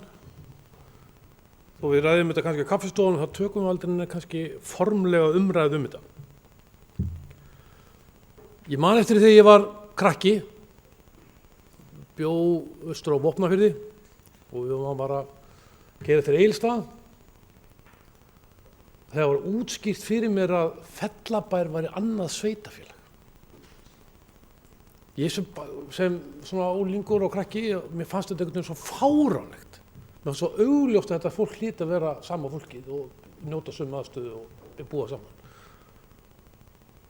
Og þá var mér svolítið minnistægt að við vorum að vinna í skólamálum og þá var ágætur maður þar sem sagði: ef þið gerir ekki það augljósa, láta ykkur ekki dett í hug að fara í ykkur flókin mál. Það er náttúrulega alveg augljóst fyrir alla það sem ekki þekkja, ef myndi talja að húsasmiðjan og svo byggð sem er rétt norðan við okkur, það trúir enginn, nú er þetta ekki hluti af Akureyri. Við auðvitað að taka þessu umræðu. Það er hagur Akureyringa og hagur bæjarfélags Akureyri að sé blómleg byggð í kringum okkur. Ég er bara nokkuð viss um það er enginn á Akureyri sem myndi ekki vilja hafa góða byggðin í Eyjafirði eða Svalbarðseyri eða út með firðinum. Þannig að það var lítið varið að búa á Akureyri þessu byggð var ekki til staðar. Og ég er nokkuð viss um það, með í sameiningarviðræðum þá muni þessar byggðir blómstra betur heldur en að gera í dag. Ég er bara nokkuð viss um það. Og það væri nú svona, ég vil að skora svolítið á, þegar velti fyrir af hverju erum við ekki búin að sameinast og af hverju erum við ekki tökinn svolítið fast tökum. Það væri nú gaman ef ykkur sagnfræðingur og góður rithöfundur myndu nú skrifa ykkur bók eða mörg bindi hrepparíg á Íslandi. Af hverju hann sé og hvernig við komumst út úr honum. Ég held að það væri mjög gaman að lesa það. Nú, umræða hefur komið líka jöfnunarsjóð og hvort að jöfnunarsjóðu þetta falli niður annað. Þessu svo oft velt fyrir mig tilgangi jöfnunarsjóð annað, en ég skil hann alveg ágætlega. Þessi umræða er bara á okkur villugötum. Ég held ég sé að fara með rétt mála til þess í Þýskalandi þá koma yfir 95% af öllum tekjum sveitarfélaganna þar í gegnum jöfnunarsjóði. Þetta er bara spurning um hvernig við hugsum jöfnunarsjóð og notum hann. Og það er gaman að sjá og gott samstarf verið í gangi milli sveitarfélaga og menn hafa byrjað að ræða saman til að hjólreiðastígana inn með firði og út með firði og yfir Svalbarðseyri. Ég þreytist aldrei að ræða það. Mér finnst þetta bara frábært verkefni og þar er eiginlega næstum því ógerningur að gera það nema Akureyringar komi að þessu máli líka. Og sjálfsög er þetta stóru lífsgæðin fyrir okkar bæjarfélag líka, eins og hins sveitarfélögin sem í dag eru. Ég get alveg tekið undir með Gunnar Gísla þegar hann talar rafræna stjórnsýslu. Ef ég man rétt ætluðum við bæjarfulltrúi Matthías eitthvað að setjast niður og skoða þessa heiti. En það getur verið þessu misminnir og það þarf bara að fara að skoða það hvernig samkvæmt. Áttum eitthvað að fara að vinna í því, við höfum ekki gert það, eða allan ekki ég. Það er algjörlega kominn tími til þess. Nú, mér finnst bara að Akureyringar þurfi líka að taka svolítið forystu í þessari vinnu. Og ég vil að skora okkur bæjarfulltrúa og bara skora okkur að taka forystu í því að óska eftir sameiningarviðræðum við hins sveitarfélögin. Því það er mjög mikilvægt að taka sameiningarviðræður við sveitarfélög meðan sveitarfélög eru sterk. Meðan þau hafa einhverja svona, þú veist, maður hefur séð stundum sveitarfélög vera að renna inn í önnur sveitarfélög því að þau eru ekki stakk búin til þess að ráða við þau verkefni sem eru fyrir hendi. Þannig að við ættum bara að óska eftir því og ég bara vona það að við getum farið í góðu undirbúningu inn í framhaldi af þessari tillögu frá Gunnari að jafnvel að kjósa bara næstu sveitarstjórnarkosningum hvort að fólk vilji sameiningar. Það er verið að tala það í móttími, það kemur að því að við sameinumst, það enda með því að við sameinumst og hinn og sjá það auðvitað eigum að sameinast. Af hverju er það ekki að vinna í því? Ég get algjörlega verið sammála þeim málum. Og við vitum að skólamálin eru oft það sem er erfitt að ræða. Það hefur verið erfitt, menn eru hræddir að menn loki skólum, leggja niður skólana, missi krakkana. Og þetta er bara hlut sem menn þurfa að setjast niður og tala saman um. Ég held að þetta leysa öll þessi mál og ég óttast ekki að menn sé að fara að loka skólum og stofnunum hérna allt. Fyrir utan að Akureyri getur auðveldlega skaffað störfi í þessum sveitarfélögum líka eins og öfugt. Við getum klárlega að setja upp einhver störf þarna upp og hjálpa til. Því það er okkar hagur að þessi byggð hérna í kringum okkur og mörkin hvar þau vera, ég veit það ekki, en ég held að sameining með Eyjafirðinu sé bara nauðsynleg, bara verulega nauðsynleg og mér finnst að þegar við tölum samgöngur þá sjáum við öll þegar og maður finnur það bara, þetta er svona eitthvað mentalitet sem kemur upp, leið og Héðinsfjarðargöngin opnuðust þá einhvern veginn alltaf þessi viðhorf bara við okkur sjálfum til Skagafjarðar og Skagafjarðar til okkar. Það er miklu meiri samvinna á milli, það er miklu meiri dýnamík í öllu sem við erum að gera, milli Akureyringar og milli Eyjafjarðar og Skagafjarðar. Þetta gerist líka með Vaðlaheiðargöngunum. Ég ætla bara að koma upp og taka undir þessa bókun og ég fagna þessari umræðu og við gjarnan að við förum með hana áfram og verðum svolítið leiðandi í þessu. Bæjarfulltrúi Brynjólfur Pétursson hefur lokið máli sínu. Það byrja Gunnar Gíslason, bæjarfulltrúi og varaforseti að taka við stjórn fundarins og gefa mér orðið.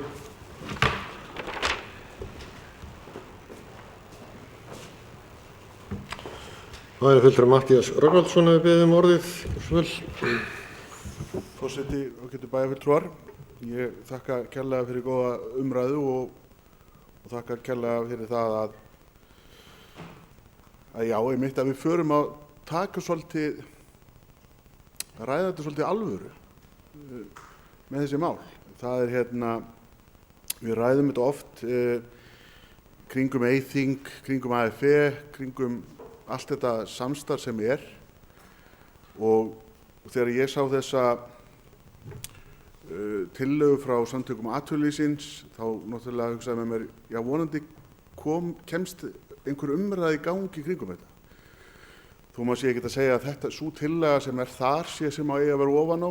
Þú veist, ég get ekki sagt til það hvort það eigi að vera 9 eða 20 eða 30 sveitarfélög í landinu en ég hugsa að það sé mjög mikilvægt að við ræðum þetta. Þetta séu sterkar og öflugar rekstrareiningar sem geta tekist á við þetta og vinni saman að efla samfélagið. Það skiptir okkur Akureyri miklu máli að það sé öflug byggð hér í kringum okkur og blómleg. En ég held að skipta okkur líka miklu máli að við sameinumst til þess að eiga auðveldar með að standa undir allir því þjónustu og allir því kröfu sem er á sveitarfélögum í dag.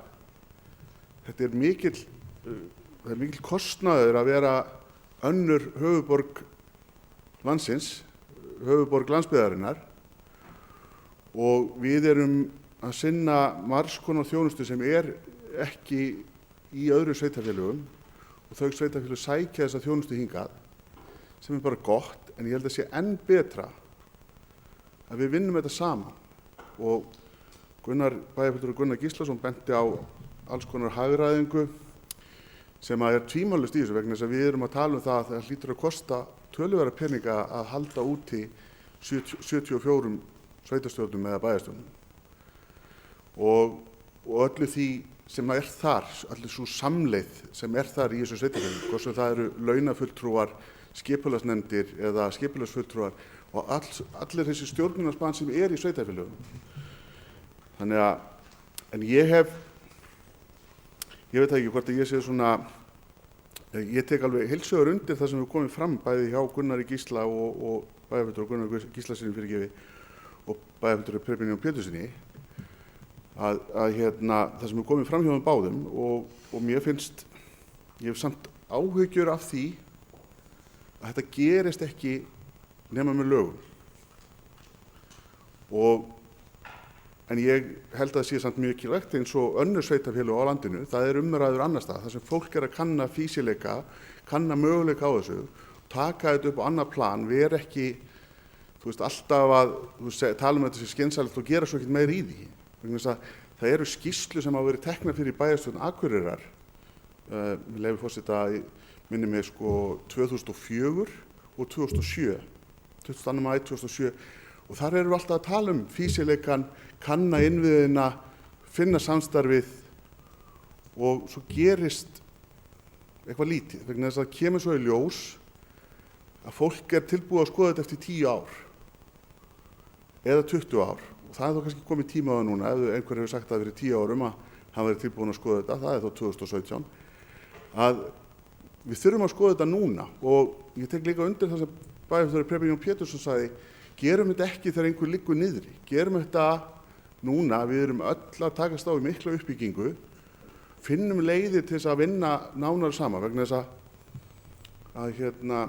það er svo mikilvægt að við séum sterk til að takast á við þetta, búum yfir blómlegra og betra samfélagi. Ég held að, maður veltir þessu stundu fyrir sér og ég held að þetta sé svolítið svipað með okkur og kannski minni sveitarfélög. Það er svona svipað tilfinning kannski eins og við höfum gagnvart höfuðborginni. Að allt sogist þangað inn. Við endum öll á höfuðborgarsvæðinu.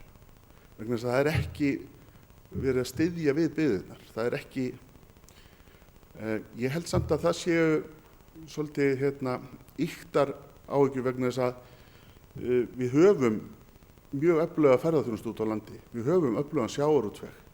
Við höfum landbúnað. Við höfum alls konar uppbyggingu sem er í blóma. Það er öflugur iðnaður. Það er margt jákvætt og eiginlega flest jákvætt að gerast í okkar samfélagi. Og hefur verið að gera það í þó nokkuð tíma. Það að koma í veg fyrir flótta úr sveitarfélögum er bara að tryggja það að fólk hafi öflugar einingar sem geta þjónustað en gera það ekki allt á sinn kostnað. Ef þið skiljið mig, þá það sem ég er að segja er að ef við Akureyri miðjan og aðrir sækja þjónustu hérna, þá er mjög mikilvægt að aðrir taka þátt í að byggja hann upp með því að vera hluti af Akureyri eða hvað sem sveitarfélagið myndi heita, sveitarfélag Norðurlands eystra eða hvað það væri, rosalega frumlegt, að við tökum þátt í því vegna þess að það skiptir fólk sem að býr sem dæmi á Húsavík að geta sótt menningu, geta sótt skóla, að því við getum ekki haldið öllu þessu standard uppi allstaðar. Við ráðum ekki við það, hvort sem það er sjúkrahús, háskóli, hann getur ekki verið allstaðar. En ef samgöngunar eru orðnar góðar, þá er þetta auðveldara. Þá er hægt að segja fólk, það er ekkert að því að búa í 40 mínútna fjarlægð eða 30 mínútna fjarlægð frá Akureyri. Og þess vegna ætti þetta að vera miklu auðveldara fyrir okkur að taka, fyrsta skrefi kannski í Eyjafirði og segja, getum við unnið saman, getum við skoðað allt það jákvæða sem kemur út þessu. Tekið líka á þessu neikvæðum, þetta er svona, en ekki vera, það er ekki vera stillanum upp, menn það vera allir að nálgast þetta með sama hugafæri að það snýst að búa til sterkar og betri heild. En ég hef svona eins og kannski búið að koma nokkur sönnum fram hjá mér, ég hef samt áhyggjur af því að við endum uppi með það, við séum konum með aðra skýrslu sem segir að það sé rosalega margt jákvætt í þetta og við ættum að gera þetta, en svo þegar kemur að greiða atkvæði þetta, einhvers staðar, þá erum menn hræddir. Þess vegna hugsa ég, það var eins og gert í Danmörku, gert í Noregi, að það eru lög.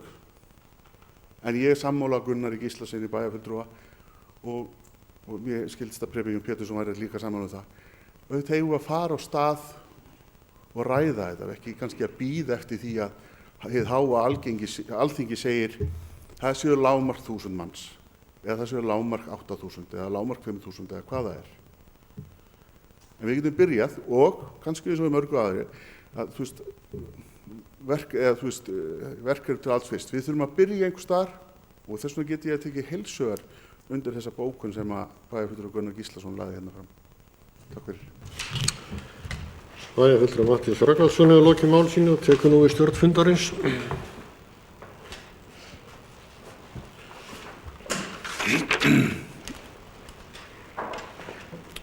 Orðið er laust. Bæjarfulltrúi, fyrirgefðu. Ég man það, Ólína fyrirgefðu, bæjarfulltrúi Ólína Freystisdóttir, tekur til máls.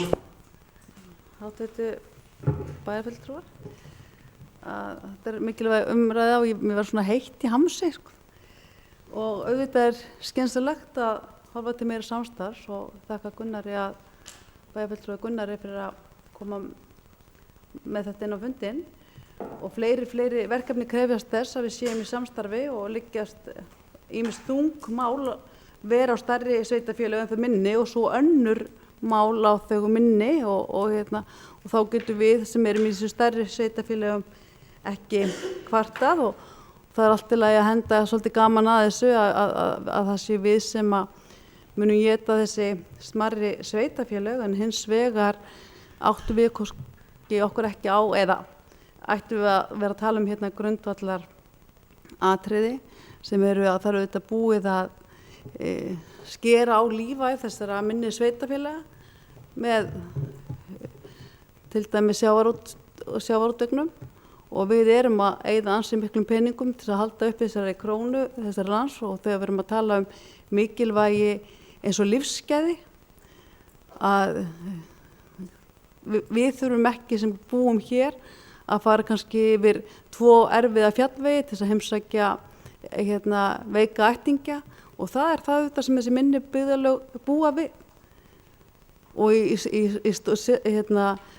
stóru sveitafélagi sem ég er alin upp í Neskustaf þar hefði maður aldrei getað trúað að sá fjörður geti ekki annast sína en núna er fólk til dæmis sem að á við Alzheimer að stríða nú er það þjónustöð á Seyðisfirði og ég hefði ekki getað trúað því sem barn og þetta er ekki neitt sem að tæknin mun leysa. Þetta er grundvallar atriði sem þarf að taka á í okkar samfélag og snúa að okkur sem manneskjum og við mögum ekki gleyma því að rafræn stjórnsýsla mun ekki bjarga þessum málum. En ég skil við hvað er átt og ætla ekki að snúa út úr að þetta eru þetta mjög mikilvæg mál og við þurfum ekki að vera hissa þó að sveitafélag séu vanmáttug og vilji forðast það að fara í sameiningu en auðvitað sem samstarf eins og atvinnuþróunarfélagið Eyþing það er auðvitað góð skref til þess að auka traust og samvinnu. Takk.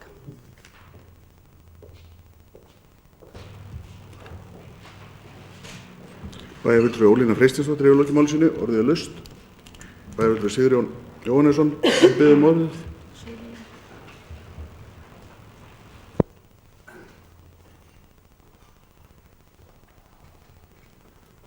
Ágæti forseti, ágæti bæjarfulltrúar. Þakka Gunnari að taka þetta mál hérna upp. Og ég held að þetta sé, ég tek undir með öðrum bæjarfulltrúum sem hafa komið hérna upp að þetta er, ég held að sé fín umræða að ræða þetta og eitthvað sem þurfum að gera og þurfum ekki bara að ræða þetta heldur að það þarf kannski að fara og vinna einhverja vinnu í kringum þetta. Við Akureyri er tiltölulega landlítið sveitarfélag. Ég sit nú í skipulagsnefnd ásamt fleirum, hans bæjarfulltrúa Ólínu, að við verðum stundum var við það að við erum ekkert með svo svakalega mikið land Akureyri og við hefðum eflaust skipulagt margt hérna innan bæjarlands öðruvísi hefðu við verið í meira samstarfi eða jafnvel verið í hluta stærra sveitarfélagi.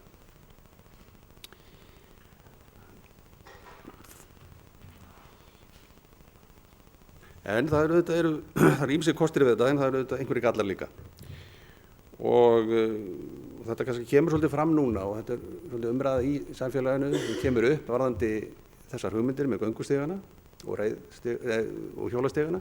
Þarna komum við kannski að samgöngukerfi, ef við notum það orð, sem ekki kostað ríkinu. Þetta ekki vegagerðin eingöngu sem kemur að þessu, þetta koma sveitarfélagin, þó að vegagerðin eflaust yrði einhverju samstarfið þarna, að þetta hefur kannski vakið upp umræðu og hugsun hvort að þarna sé einhver allavega samstarfsgrundvöllur og hugsanlega svona skref í átt að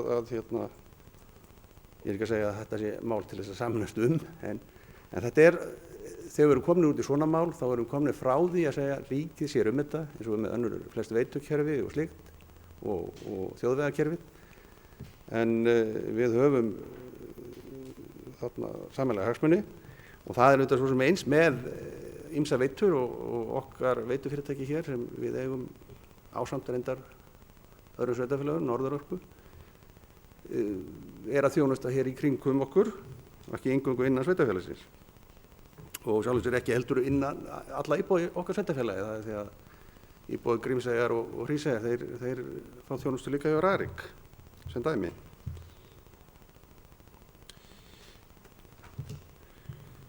Það búið að sameina nokkuð sveitarfélög á síðustu áratugum frá 91 þegar stóra sameiningartillaga var lögð fram og við sum hver allavega greiddum atkvæði í þeim kosningum. Þá held ég að verið til að sameina allan Eyjafjörðinn. Reyndar var þó Siglufjörður ekki inn í þeirri tillögu. Það var lagt til að sameina Siglufjörð við Fljótin eða eitthvað slíkt. Þetta, ég man nú ekki alveg tölurnar, ég held að það hafi verið samþykkt hér innan bæjar, það var nú léleg þáttaka en fellt í öðrum sveitarfélögum. En upp úr því fóru samt sveitarfélögin á stað og það urðu sameiningar hérna. Það voru mun fleiri sveitarfélög hérna í Eyjafirði fyrir þann tíma. Þannig að þetta þróun sem átt sér stað og kannski, og hún hefur verið held ég í flestum tilfellum jákvæð. Þetta einhver dæmi að lítið sveitarfélag hafa gengið eða tekið þátt í sameiningu og orðið hluti af stóru sveitarfélagi. Enga síður hefur allt farið niður á við og fækkað á þeim svæðum. Þannig að ég held að sé ágætt að skoða reynslu annarra svæða og það getur verið hluta svona vinnu. Læra af reynslunni, hvar eru erfiðu málin. Varðandi jaðarbyggðir sem eru í vandræðum, þær jaðarbyggðir verða auðvitað áfram í vandræðum þó þau gangi inn í stærri sveitarfélög og munu þurfa að stuðning hvort sem frá innan sveitarfélags eða frá hinum opinbera og það getur nefnt til dæmis eins og innan okkar sveitarfélags þá er úthlutað byggðakvóta til Grímseyjar og Hríseyjar þó þessu innan Akureyrar. Þannig að það breytist ekki allt við sameiningu en ég held að sé að henni góða.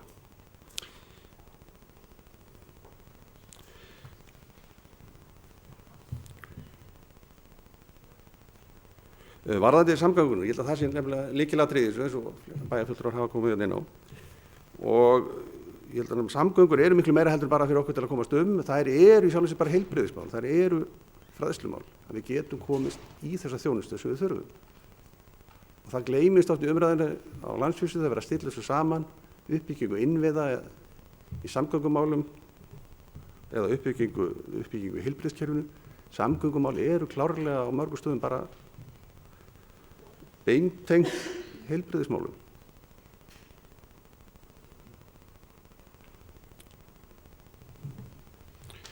Það var nú eitthvað fleira þetta.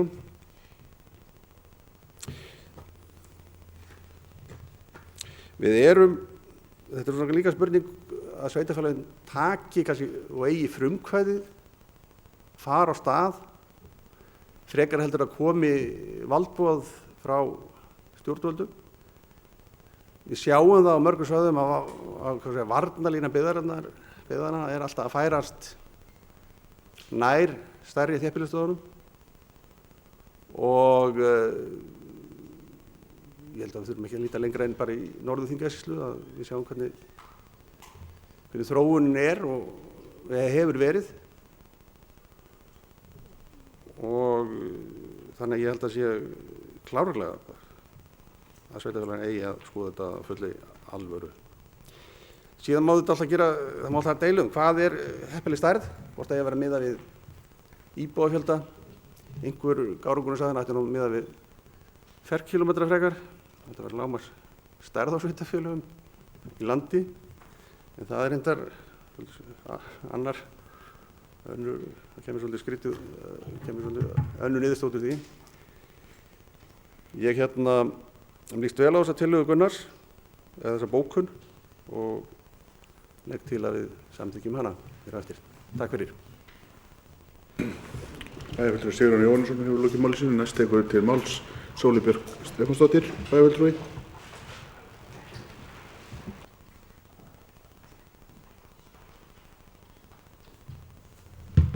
Forseti, ágætu bæjarfulltrúar. Ég veit ekki, bara svona svo ég segi það strax, ég veit ekki alveg með að samþykkja þessa bókuna því ég átta mig ekki á því hvað kostnað þetta felur í sér, hver ætlar að vinna þessa fýsileikakönnun og hvað kemur hún til með að kosta og hvað er það sem við ætlum að fá út úr henni eða er það eins og bæjarfulltrúi Matthías benti á kannski hugsanlega en einn skýrslan sem segir okkur að það væri ótrúlega sniðugt að sameina sveitarfélög. Það kemur óvart ef það er einhver hérna inni sem að finnst þetta ekki góð hugmynd að sameina sveitarfélög. Og ég er alveg þar mér finnst það ótrúlega góð hugmynd að sameina sveitarfélög. En það er bara, eins og hefur náttúrulega komið hérna fram í þeirri umræðu sem hefur verið, þá er þetta svona meira en að segja það og það er einhvern veginn þannig að það skiptir máli svona hvaðan hlutirnir koma, hvernig þeir eru unnir og hvaða forsendum.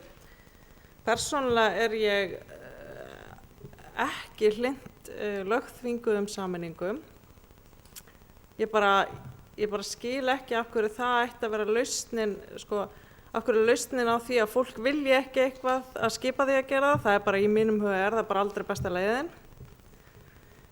Og svo er það líka það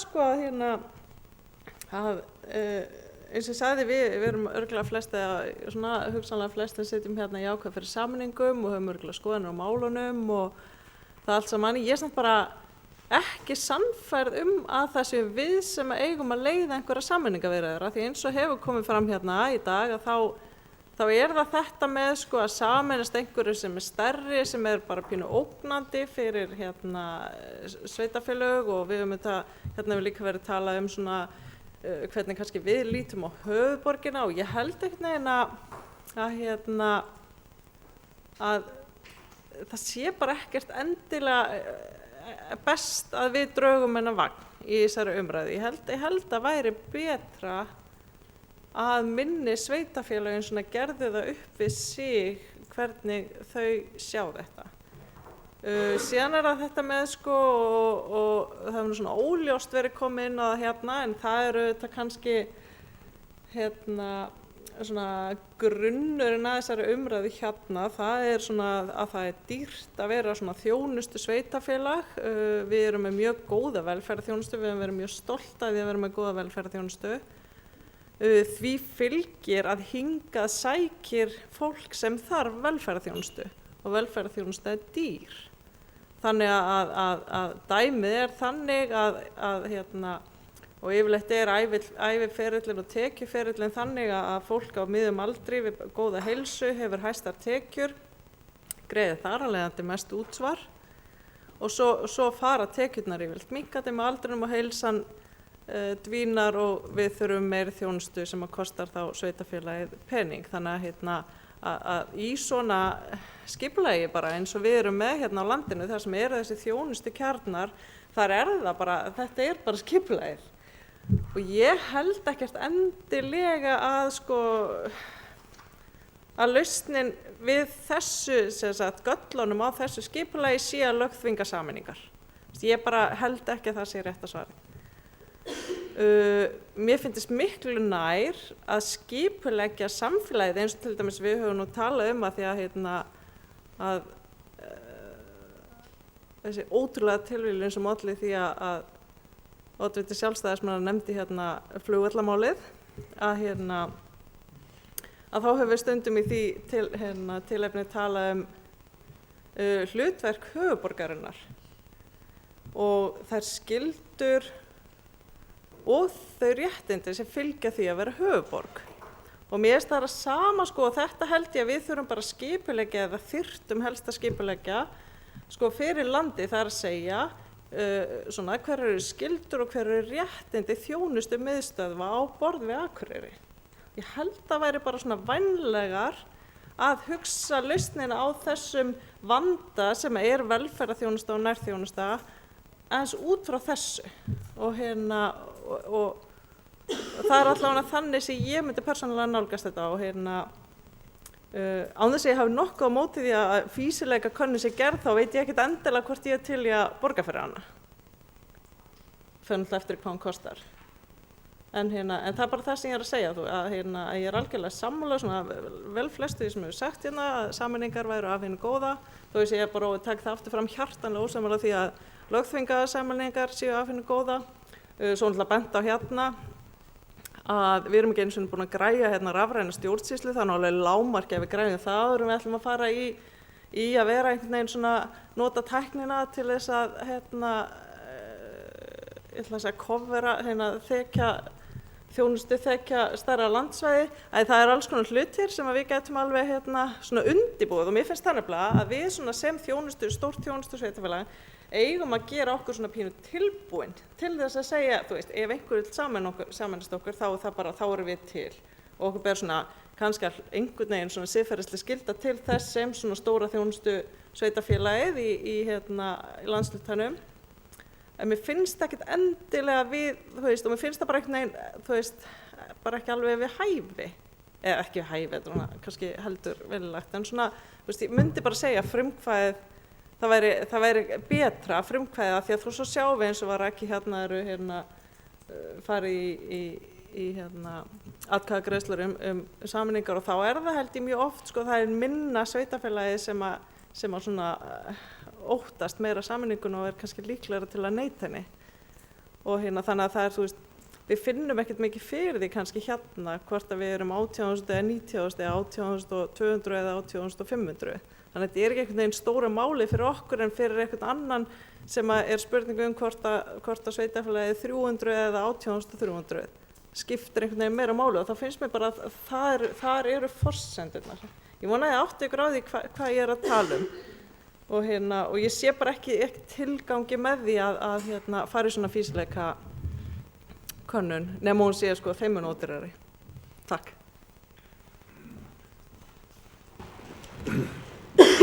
Bæjarfulltrúi Sóley Björk Stefánsdóttir er lokið máli sínu, næst tekur til máls Guðmundur Baldur Guðmundsson bæjarfulltrúi.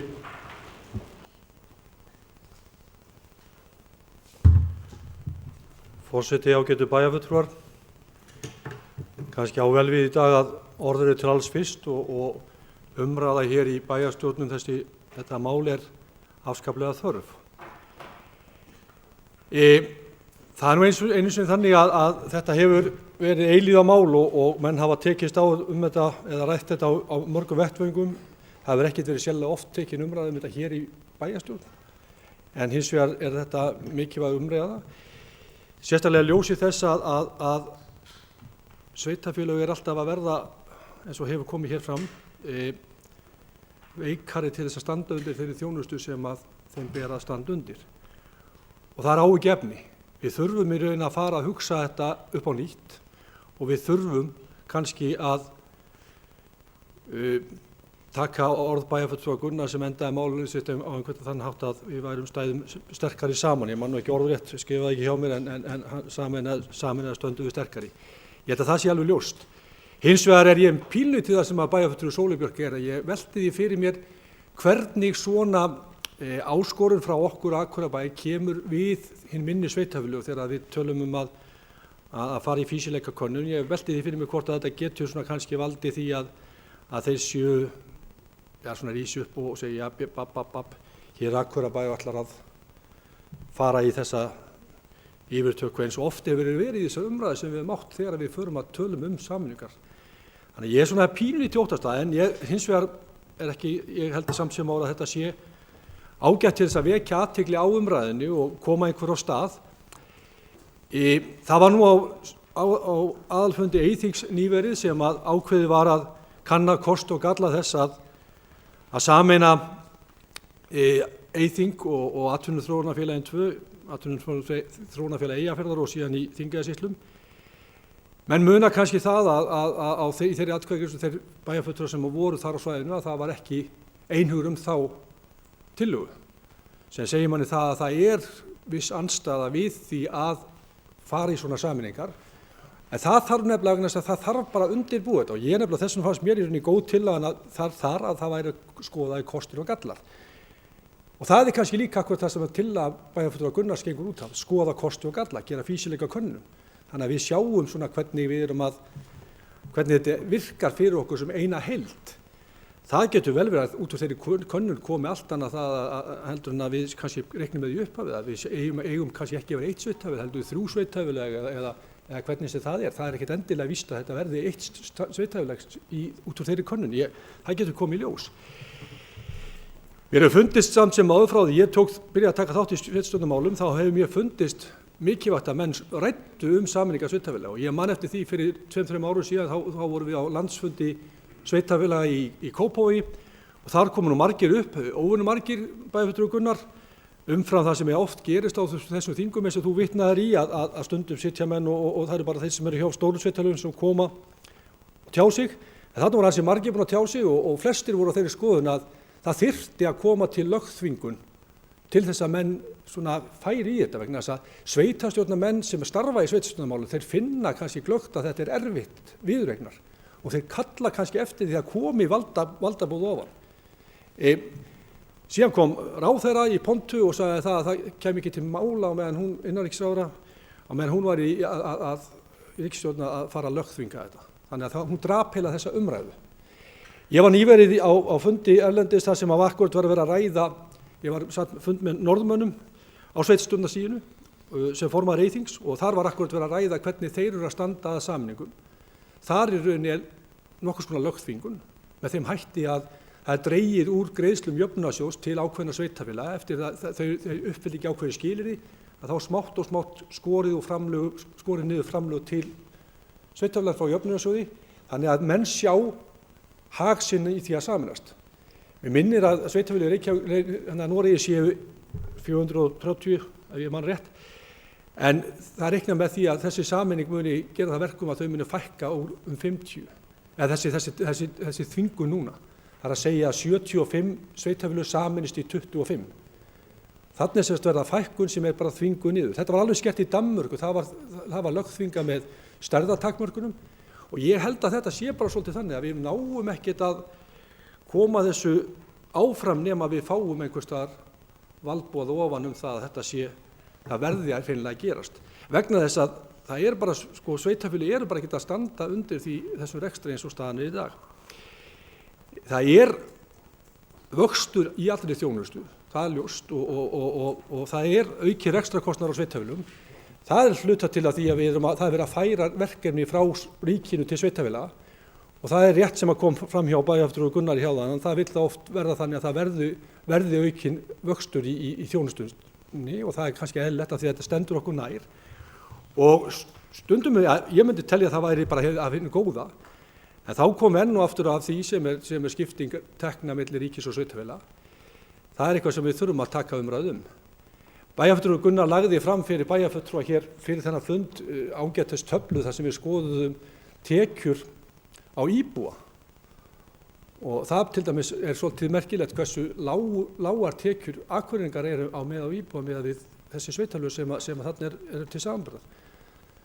Þannig að það er pínlítið áhyggjuefni að við erum svona svolítið lág í tekjum á íbúa og ef að við til dæmis bara værum með tekjur sem væri svona meðaltal þess svæðis, nú er ég að tala bara um svæði í Eyjafirði sem að Gunnar nefndi skurðin hérna áðan sem er stundum notað sem svona hálfgert, svona nýðirðum okkur, ég finnst bara að ég stundum notað sjálfur vegna sem ég bara hef beitt þeirri aðferð að mér finnst það bara allt í lagi, en þá ef við bara notum þessar heildartekjur, meðaltekjur, þá getum við sé kannski tekjur okkar vera aukast ef við værum með meðaltekjur á þessu svæði á íbúa, þá varum við að tala um 250 milljónum hærri tekjur en við erum með á þessu ári sem að viðmuna ári var.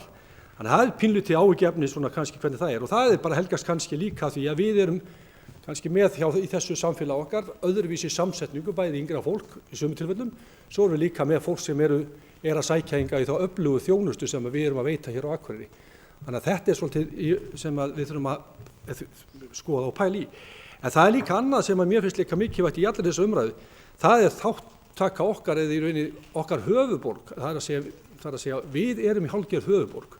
Og ég átti ágætt samtal við starfsmenn sóknaráætlunar daginn sem formaður Eyþings, þá fór ég á fund og við vorum að fara yfir sóknaráætlunina og hvernig henni fram undið hjá okkur og þar átti ég samtal við að varðandi það verið að fara að vinna höfuðborgarstefnu og hún hvatti okkur eindregið Akureyringa til þess í rauninni að halda okkar málflutningi á lofti að höfuðborgarstefnan á ekki bara við Reykjavík, hún á líka við okkur, þannig að við erum nokkuð svona höfuðborg landsbyggðarinnar Norðausturlands eða bara landsbyggðarinnar, við erum eini þéttbýliskjarni fyrir utan Reykjavík eða höfuðborgarsvæði. Þannig ég held að þetta sé eitthvað sem við erum að horfa eini stóri með fjölmenni, en þannig við erum svona kannski eins og ég segi, við erum eini svona virkilega stóra samfélagi fyrir utan höfuðborgarsvæði, þó þetta sé ekki stórt, við erum ekki með 8400 manns, þannig að við erum ekki, þetta er ekki stórt í einum stóra heimi, en þetta svona eitthvað sem að þau hvöttu okkur til að velta fyrir okkur þegar þessi vinna við höfuðborgarstefnu færi í gang. Og ég varðandi skal ég sé fýsileika könnuna, ég menn þetta er eitthvað sem fer í gang og bæjarfulltrúi Sóley talaði hver ætti að borga kostnaðinn og svo framvegis.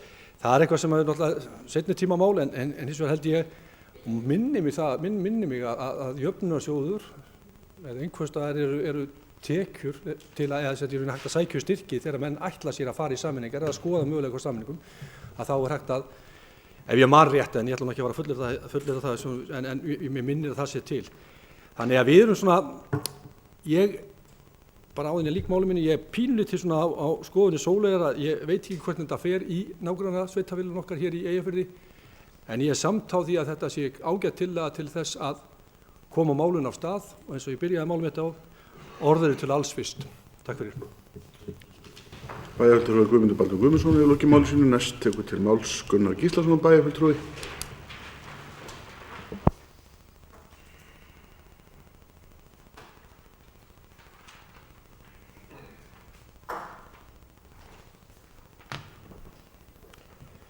Forseti, ágætu bæjarfulltrúar,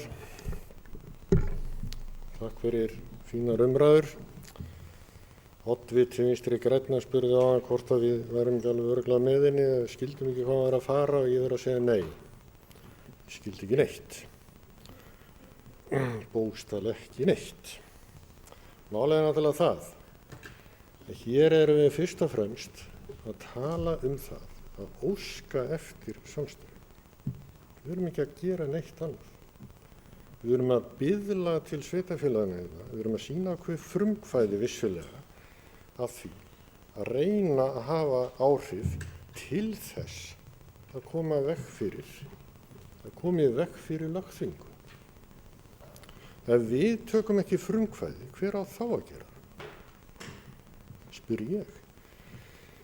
Það því að bæjarfulltrúi Guðmundur Baldvin kom inn á að tekjur Akureyrarbæjar væru talsvert lægri per íbúa heldur en í hinu sveitarfélaginu. Það er líka rétt að benda á það að hlutur jöfnunarsjóðs í tekjum annarra sveitarfélaga á svæðinu er miklu hærri heldur en hjá Akureyrarbæ, svona almennt séð. Og það hefur að sjálfsögðu áhrif. Þannig að það spilar inn í þetta. Varðandi það sem bæjarfulltrúi Ólína Freysteinsdóttir kom inn á áðan, þetta með mannlega þáttinn, það skiptir hann að sjálfsögðu miklu máli. Ég fór aðeins í það en ekkert mjög djúpt á hann. En það sem að bæjarfulltrúi Ólína er að nefna sem dæmi, þetta með Alzheimer-deildina á Seyðisfirði fyrir allt Austurland, það er ekki ákvörðun sem er tilkomin vegna sameiningar sveitarfélaga. Þetta er bara ákvörðun sem er tekin af ríkinu. Vegna þess að eitthvað húsnæði stendur ónotað og menn geta nýtt sér það. á þessum stað og það er náttúrulega kannski erfitt að vera á Seyðisfirði í vetrartíman miðað við þá færð sem er þar og erfitt að komast á Þarfandugötu.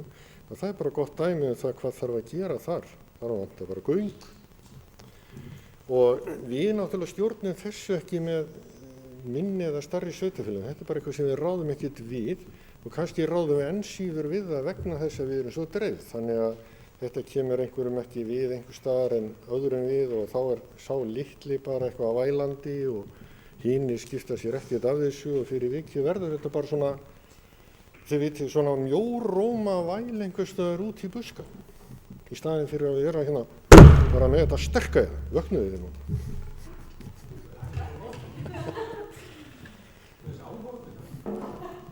En hérna, ég bara tek þetta sem dæmi, sko. Hérna, við þurfum stundum á því að vera sterkari. Þetta með rafrænu þjónustuna snýst ekki það að allt sé hér inn á Akureyri og allir geti sótt hingað. Nefnilega rafræn þjónusta býður upp á það að störf er ekki háð staðsetningu.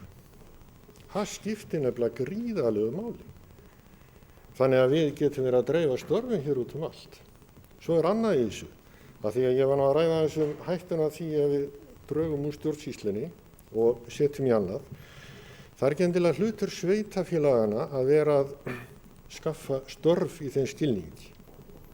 Við verðum ekki sjálfbær á meðan að við fjölgum alltaf störfana hjá sveitafélagunum og þeim fækkar annar staðar. Það er alveg gefið mál, þannig að við þurfum á því að halda að fjölga störfum sem skila tekjum. Ég er bara sannfærður það að þó atvinnuþróunarfélögin séu góð í sjálfu sér, þá eru þau ekki jafn sterk og ein eining sem er að vinna einhuga og einbeitt að því að koma á ákveðnum atvinnutækifærum og efla þau. Vegna þess að flesta sem atvinnuþróunarfélögin er að gera þarf þá að fara í gegnum sveitastjórnirnar. Þetta er flókin stjórnsýsla, maður fyrir að pæla í því. Þannig að ég er alveg sannfærður það að þetta er eitthvað sem að menn ætti svona að hafa í huga. Svo nefndi bæjarfulltrúi Sóley þetta með velferðarþjónustuna, það lægi einhvers staðar að baki í þessum pælingum. Nei, það liggur ekkert að baki í þessum pælingum. Þetta skiptir máli en liggur ekkert að baki vegna þess að þjónusta við aldraða og veika er almennt séð á höndum ríkisins en ekki sveitarfélaganna. Þannig að það skiptir í sjálfu sér ekki máli hvar þú býrð þannilega, það er ekki málið þannig, heldur að þetta ákvörðun ríkisins sem er með þessa könnu, nema þá öldrunarheimili hérna á Akureyri sem er okkar könnu, en að öðru leyti er það ekki hjá sveitarfélögunum. Og það sem að ég vildi nú bara sagt hafa er það, að því að von er ekki aðferð, það þýðir ekkert að sitja bara og vona og bíða, það hefur aldrei reynst vel. Þá eigum við að stíga fram og skoða okkar mál, hafa ákveð frumkvæði, stýra eins umræðinni við á öllu svæðinu.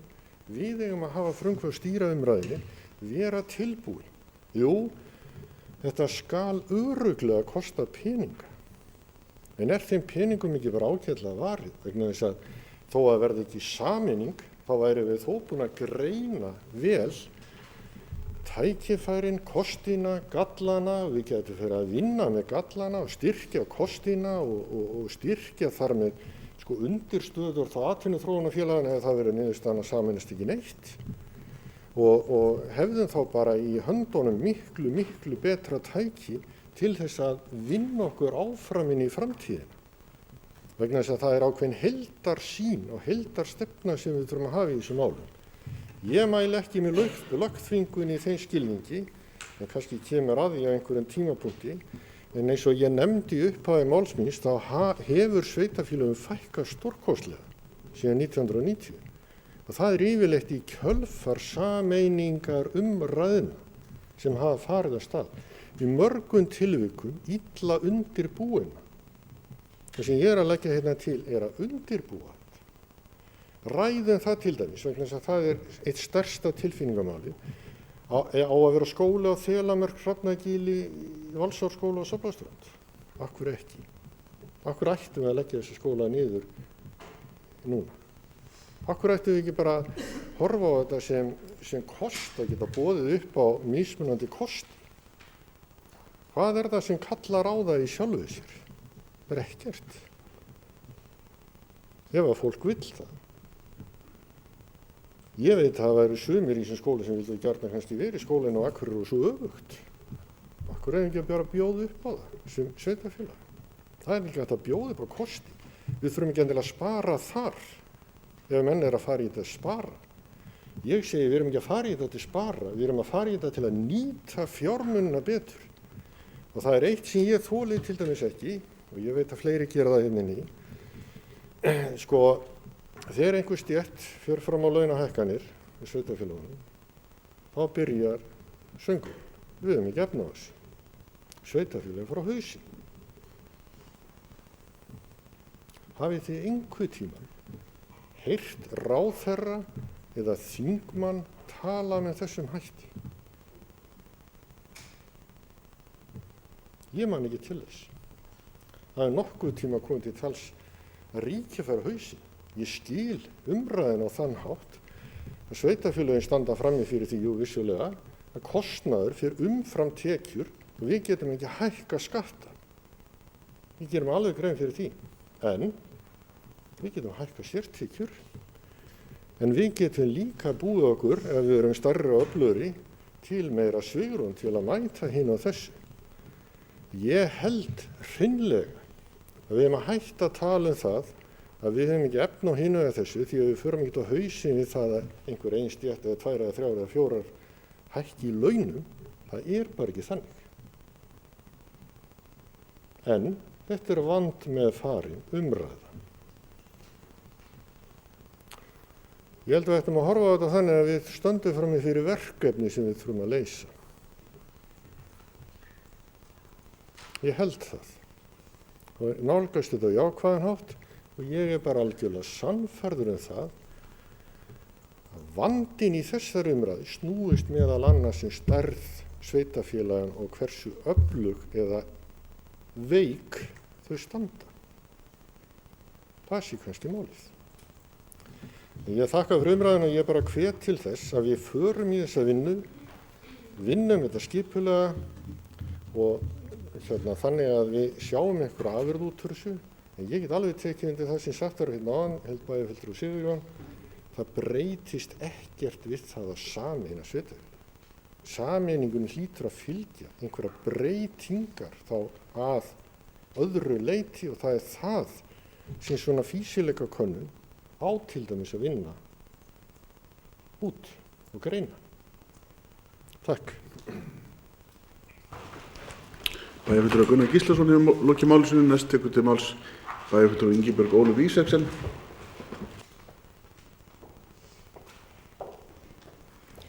Forseti, ágætu bæjarfulltrúar. Það var ansi margt komið fram hérna í umræðinni í dag varðandi möguleikann á samningu sveitarfélögum með annars þessar fýsileikakönnun þessar bókun sem bæjarfulltrúi Gunnar Gíslason lagði fram. Ég hef nú verið í þeirri stöð að ég hef setið í sveitarstjórn í litlu sveitarfélagi og ég hef heyrt umræðina sem á sér stað þar þegar stórt sveitarfélag líkt og Akureyrarbær hefur verið að ræða sameiningar. Þannig að ég skil þeirra hlið líka svolítið, allavega minnst okkur hvernig hún var þarna fyrir nokkrum árum síðan og vil tala svona aðeins út frá eigin reynslu líka sem fulltrúi í minna sveitarfélagi. En möguleikinn í rauninni eins og ég sé hann varðandi sameiningu sveitarfélagi, það er að kanna kosti og galla við þetta og taka samtalið eins og bæjarfulltrúi Gunnar Gíslason er að leggja fram sem er bara gott og gilt og ég held að sé bara mjög hollt að taka þessa umræðu. En við verðum samt sem áður líka kannski að skilja og vera tilbúin til þess að vinna úr því að fólk sýni andstöðu við breytingar. Og þá veltir maður fyrir sér af hverju eru sveitarfélögin sem minni sveitarfélög hrædd við eða hreinlega vilja ekki sameinast stærri sveitarfélög. Þetta er auðvitað fyrst og fremst líka tilfinningar. Þetta er tilfinningarlegs eðlis. Það er samanburður, þú veist, valkosturinn að vera bara áfram, eitt og sérstætt sem sagt, er betri, þeim finnst það betri valkostur heldur en sameinast okkur.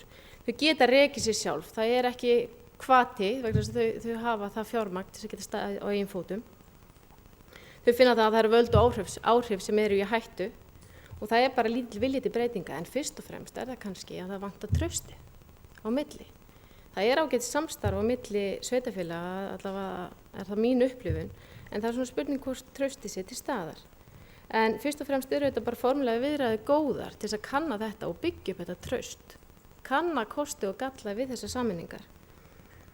En nú tala ég bara út frá íþróttafélögum því að nú erum við með fjöldan allan af íþróttafélögum hérna í bænum. Við höfum hvatt til sameiningar að litlu íþróttafélögin gangi inn í stóru íþróttafélögin. Stóru íþróttafélögin hafa sýnt vilja til þess. Alveg svo ég man ekki hver kom að því hérna áðan að fyrst allt þetta sína vilja og við sem tilbúin til samstarfs, það var bæjarfulltrúi Sóley Björk sem kom að því. En það hefur samt ekkert gerst. Vegna þess að litlu íþróttafélögin, þau sjá ekki hag sinn í því að sameina stóru félögin. Þau eru hrædd við einmitt að stóri bróðir komi og gleypi þau. Þau sjá kostina við það að sameinast stærri sveitarfélögum. Varðandi lögin þá einmitt get ég tekið undir orð hérna bæjarfulltrúa Sóley Bjarkar að það er oft erfitt þegar það koma þvinganir að ofan. Þá, ég held að það sé mun erfiðar að sameina sveitarfélög þannig því þá er fólk, þarf það að gera það en sér ekki kostina við að sameinast. Frekar reyna að taka samtali og athuga hverju það skilar okkur.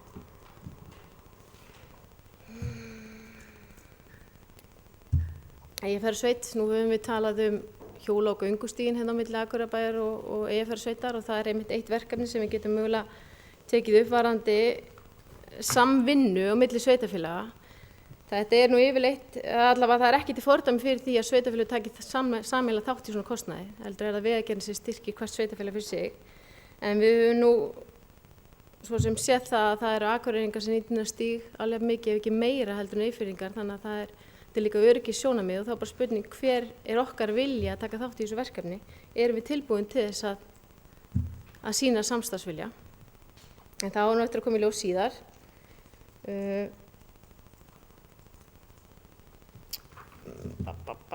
Já, með nokkra punkta hérna. Varðandi, það er allir búinir að enda þetta hérna á voðalega fleygum orðum, en sem ég vil koma fram hérna er að ég er tilbúin til þess að styðja þessa bóku varðandi fýsileikakönnun því mér er bara mikilvægt að taka samtalið, kanna kostin og gallana og geta þó tekið ákvörðun út frá því. En það hafa allir verið að ljúka hérna margir á mjög háflegum orðum. Þannig ég ætla að tala að við verðum bara átt okkur því að breytingar er ekki að sama og þróunarframfarir. En það verða enga framfarir að þróun, það er allavega ekki hugsanlegar án breytinga. Og bæjarfulltrúi Preben, við förum fram í fjörð. Takk fyrir.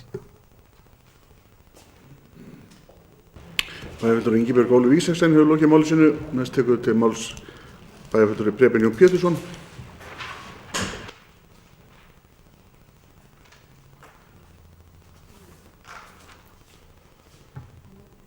Bæjarfulltrúar, forseti, mér finnst það bara svo skemmtileg umræða. Ég get verið einn til kvöld með flokks við fyrir að ræða þetta. Það kom upp alls konar vangaveltur upp í huga manns þegar maður byrjar að ræða þetta og þegar heyri skoðanir fólks og svona ýmislegt. Og ég heyrði áðan að margir væru hræddir og var gaman að hlusta á bæjarfulltrúa Ingibjörgu þegar menn voru að tala óttann, tilfinningarnar. Þetta er nefnilega allt saman í hausnum á okkur. Það er eiginlega versta sem gerist í framþróun þegar maður bindist einhverju dauðum hlutum, tilfinningarlegu böndum. Þá endum við bara öll þessu Bjartur í Sumarhúsum. Það var búið að skera, hann fekk Nóbelsverðlaun fyrir þessa bók og hann var að gera grín að okkur. Við bara föttum það ekki. Við höldum bara áfram. Miðstýring. Sumir fá bara skelfingasvip þegar kemur miðstýring. Þetta er svo bara, ertu á móti hagvexti? Við erum að tala hvað erum að tala í miðstýringu? Miðstýring er ekki endilega alltaf vond, stundu þarf það bara að gera. Lögþvinganir, ég er ekkert svona skítrættur við lögþvinganir eins og er ekkert svona tilfinningar hrættur við þetta. Því við erum oft bara komið með ranga sýn á hlutina. Oft þarf maður bara að fá lánaða greind og hringir í vin. Ég er kannski í ruglinu, hvað finnst þér? Því hann horfir á hlutinu öðrum augum og segir, já, þú ert í ruglinu minnur. Það er skynsamar að gera þetta svona, því maður er alltaf tilfinningar tengdur hlutunum. Það væri gaman að sjá þróun á sveitarfélögum ef við myndum bara, ef við ættum settu lög að að sveitarfélög fengi 50% af útsvarstekjum þar sem vinnan unnin, en ekki þar sem þú átt heima. Þar sem atvinna verður til, þar sem verðmætin verða til. Það væri gaman að sjá hvernig útliti væri á sveitarfélögum þá land allt, eða þið fengi þá ekki þessi útsvar sem þeir eru ekki að búa til. Það er kannski alltaf þessi munstur, sumum til bóta. Þannig ég held að þessar tilfinningar náttúrulega fyrst og fremst stóra málið, og svo dettum við svolítið oft í það að gera fólki upp skoðanir. Nei, veitu það, þeir eru út á Svalbarðseyri, þeir munu aldrei vilja sameinast okkur. Höfum við spurt þá? Hafa þeir kosið það? Höfum við farið í umræðu með þá? Ég held að við verðum, við sem sveitarfélag Akureyri, og ég er bara algjörlega sammála Gunnari þar, að við eigum að leiða þessu umræðu. Og ég ætla aftur að koma með eitthvað svona speki. Ég meina, við eigum að fara bara óttalaus og auðmjúk inn í þessu umræðu. Með skynsemina leiðleysi. En það getur bara verið gott að við gera það. Því við þurfum á þeim að halda. Bæjarfulltrúi Sigurjón kom inn á góðan punkt á hann. Ef við hefðum sameinast fyrir kannski 15-20 ára síðan, þá væri búið að vinna öðruvísi að skipulagsmálum hérna hjá okkur. Ég er líka viss að það er búið að vinna öðruvísi að mörgum öðrum málum. Þetta eru bara okkar eigin girðingar. Og ég held að við höfum að kannski bara best að kjósa fyrst, og hvort við eigum að fara í þessar rannsóknir eða hvað, hvort að sveitarfélögin vilji það. Það er kannski ekki eins dýrt að gera það samlega sveitarfélögum kosningum. Eigum við að fara áfram í viðræður og skoða kost og galla þess. Ég hvet okkur ennþá til að, og sannarlega til að leiða þetta. Ég held að við verðum að gera það. Hinum mun ekki gera það. Takk. Bæjarfulltrúi Preben Jón Pétursson hefur lokið máli sínu. Næst tekur til máls bæjarfulltrúi Sóley Björk Stefánsdóttir.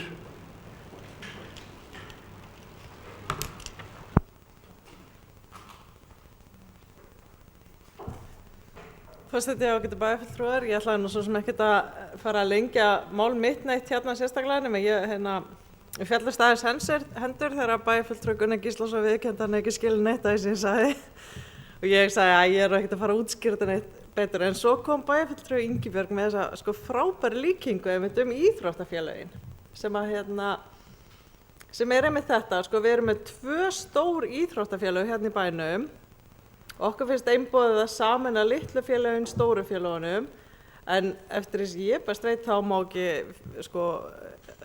það er allan eftir því sem skilst besta leiðin til að hleypa mörgum fjölskylduboðum upp í háaloft að tala sameiningar stóru íþróttafélagana 2. Og það er nefnilega málið, það er ótrúlega einfalt að vera stór, eða sem sagt, vera stór og vilja þessi litli sameinist manni.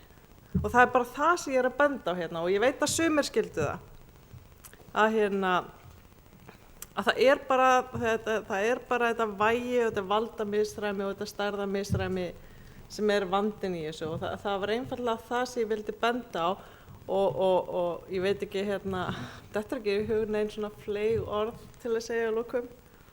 En en einhvern veginn finnst mér heldur ekkert sérstaklega fleygt að koma og segja, heyrðu, við erum búin að athuga málið, við erum búin að komast að því að það er rosa gott fyrir ykkur að sameinast okkur.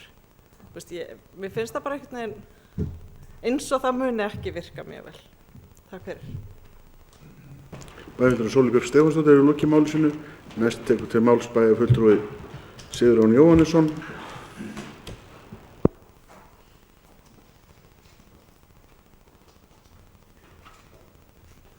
Forseti, ágætu bæjarfulltrúar.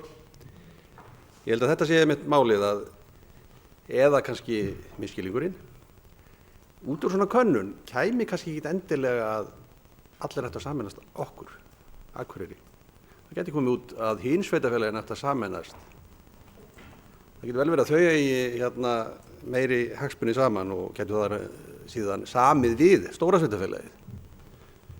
Og þá yrðu kannski stæðu sveitarfélögin meira á jafnréttisgrunni. Ég held að það sé, við mögum ekki láta þetta blinda okkur sína, við séum að þvinga minni sveitarfélögin til að sameinast okkur. Og það sýnir sagan, til dæmis í þessu kosningu sem voru vist 93, ekki 91 eins og ég sagði áðan, að í kjölfar þeirra þá sameinuðust sveitarfélagin hérna fyrir norðan okkur. Og áður höfðu hrepparnir í Eyjafjarðarsveit sameinast í eitt sveitarfélag. Það voru örugglega tilfinningamál og átök hjá einstaklingum. En ég held að fólk sem býr þar í dag sjá ekki eftir því. Og það er að segja að það getur vel verið að það er ekki, ég held að sé ekki til lögum sem segir að sveitarfélög þurfa að vera landfræðilega samfelld. Kjalarnes tengist ekki landfræðilega við gömlu Reykjavík.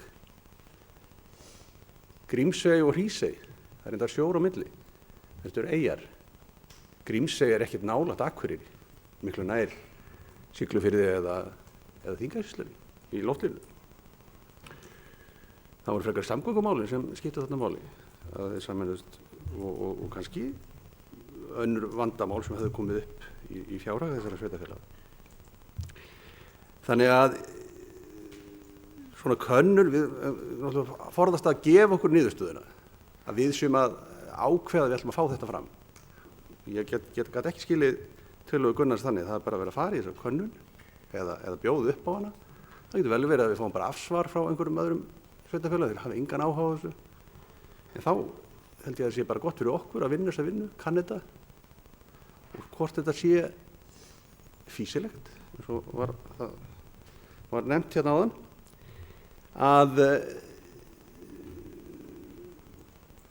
Og ef þetta er allt galið, þá hættum við bara við. Takk fyrir. Bæjarfulltrúi Sigurjón Jóhannesson hefur lokið máli sínu, orðið er laust. Eiríkur Björn Björgvinsson, bæjarstjóri, hefur beðið orðið. Forseti, ágæta bæjarfulltrúar, ég ætla að lengja aðeins umræðuna. Aðeins að fá að koma inn í þessu umræðu. Ekki síst vegna þess að hún er mjög áhugaverð. Hún hefur ekki verið mjög lengi hér allavega í þessu sveitarfélagi en svona bara til þess að fá miðla því að aðeins að ég hef nú verið svo heppinn að fá tækifæri til þess að taka þessu umræðu svona á mínum fyrstu dögum sem bæjarstjóri, það er að segja austur og héraði, þar sem voru einmitt sameiningar og einmitt að því að bæjarfulltrúi Preben kom að því hér áðan að þegar hann fór sem lítið barn, eða allavega sem barn, hvort það var lítill eða stór, í austur og hérað að þá fannst honum skrítið að Fellabær og Egilsstaðir væri ekki í sama sveitarfélagið. Við sem erum alveg upp í Reykjavík höfum aldrei skilað okkur Seltjarnarnes og Reykjavík sé ekki í sama sveitarfélagið. Þannig að það eru víðar á landinu sem eru einmitt svona, maður skilur rauninni ekki landfræðilega sig akkur er ekki búið að ganga til sameininga. En umræðan sameiningu sveitarfélaga, hún hefur mikið snúist það að efla sveitarfélögunum til þess að það geti tekið sér fleiri verkefni og það hefur svolítið litað umræðana og það er einnig sá fókus sem ég langar aðeins að koma inn á því hann hefur ekki verið mikið ræddur en þó aðeins af bæjarfulltrúa Gunnari hérna áðan. Og vegna þess að í byrjun árs 2012 að þá voru tekin í gildi ný sveitarstjórnarlög sem voru undirbúningun af þeim lögum voru unnin af sveitarstjórnarráðherra á þeim tíma. En þá var líka skipun nefnd til þess að vinna að tillögum varðandi þess að efla sveitarfélögin. Og niðurstaðan úr þeirri vinnu var meðal annars að það væri eðlilegt að flytja verkefni málefna aldraðra, heilsugæslu og heimahjúkrunar fyrst til sveitarfélagana. Og þetta er 2012. Á þessum tíma þá rak Akureyrarbær málefni aldraðra, heilsugæslu og heimahjúkrun. Ástæðan fyrir að ég er að minnast á þetta er svo að það kom líka fram í könnun sem var gerð á þessu sama tíma þar sem að allir sveitarstjórnarmenn voru spurðir og reyndar allir þingmenn líka. Svarhlutfallið var 54,4%. Mér líður svolítið eins og bæjarfulltrúi Njáll hérna núna þegar farin að vitna í þessar prósentölur. Þá kom fram að sveitarstjórnarmenn sjálfir legðu mikla áherslu á það að koma málaflokki aldrara, heimahjúkrunar og heilsugæslu til sveitarfélaga. Hvað hefur síðan gerst hér hjá okkur sem vorum sem sagt reynslu sveitarfélag og síðar er með þjónustusamning við ríkið, að heilsugæslan farin frá sveitarfélaginu, heimahjúkrunin líka, og við höfum talað fyrir því að öldrunarþjónustan fari aftur til ríkisins. Þannig hvar erum við stödd í þessari umræðu? Og ég ætla ekki að fara að blanda mikilli pólitíki inn í þetta, alls ekki, en við óskuðum eftir því og tókum viðræðu við stjórnvöld, við ríkið og heilbrigðisráðherra einmitt þessa stöðu að við gætum einfaldlega ekki staðið undir því að reka þessa þjónustu því við höfum ekki til þess tekjustofna. Og þar erum við verðum að taka það inn í umræðuna eflingu sveitarstjórnarstigsins og það að sameina sveitarfélög. Við getum þetta ekki nema að það sé tryggt að við höfum tekjustofna til þess að standa undir þjónustunni sem við þurfum að veita. Við getum ekki einu sinni staðið undir þjónustunni í dag. Þannig að hvort sem við þurfum kvartandi við því að okkur vantar alltaf peninga, það verður bara staðreind vegna þess að við getum ekki veitt alla þá þjónustu sem á okkur er lögð. Þannig að þó við ræðum það að vera að fara alltaf á hausinn, að þá er það líka þannig að sko ríkisvaldið setur okkur líka í þessa stöðu að við erum endalaust í leiðin á hausinn, að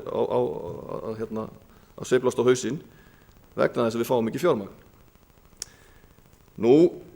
Aðeins umræðuna lögþvingunina, þá er einn punktur sem ekki verið nefndur hérna, mér langar að koma inn á hann. Það eru þau sveitarfélög sem að stundum í daglegu máli eru kölluð landsvirkjunarsveitarfélögin. Það eru fullt af sveitarfélögum sem eru mjög fámenn sem hafa engan áhuga á sameiningu við stærri sveitarfélög, einfaldlega vegna þess að þau eru tekjulega mjög sterk og mjög öflug. Og af hverju ættu þau að vilja sameinast stærri sveitarfélögum? Það hefur ekkert með landfræði að gera, það hefur ekkert með fjölda að gera, það hefur bara með það að gera að það er ákveðin mismunun hjá okkur vegna þess hvernig farið með tekjur á milli sveitarfélaga. Þannig að í umræðunum lögþvingun þá er hugsanlegt einmitt vegna þessa að það þurfa að skoða einhverja leiðir í því að setja einhvers konar lágmark meðal annars út af tekjustofnum sveitarfélaga.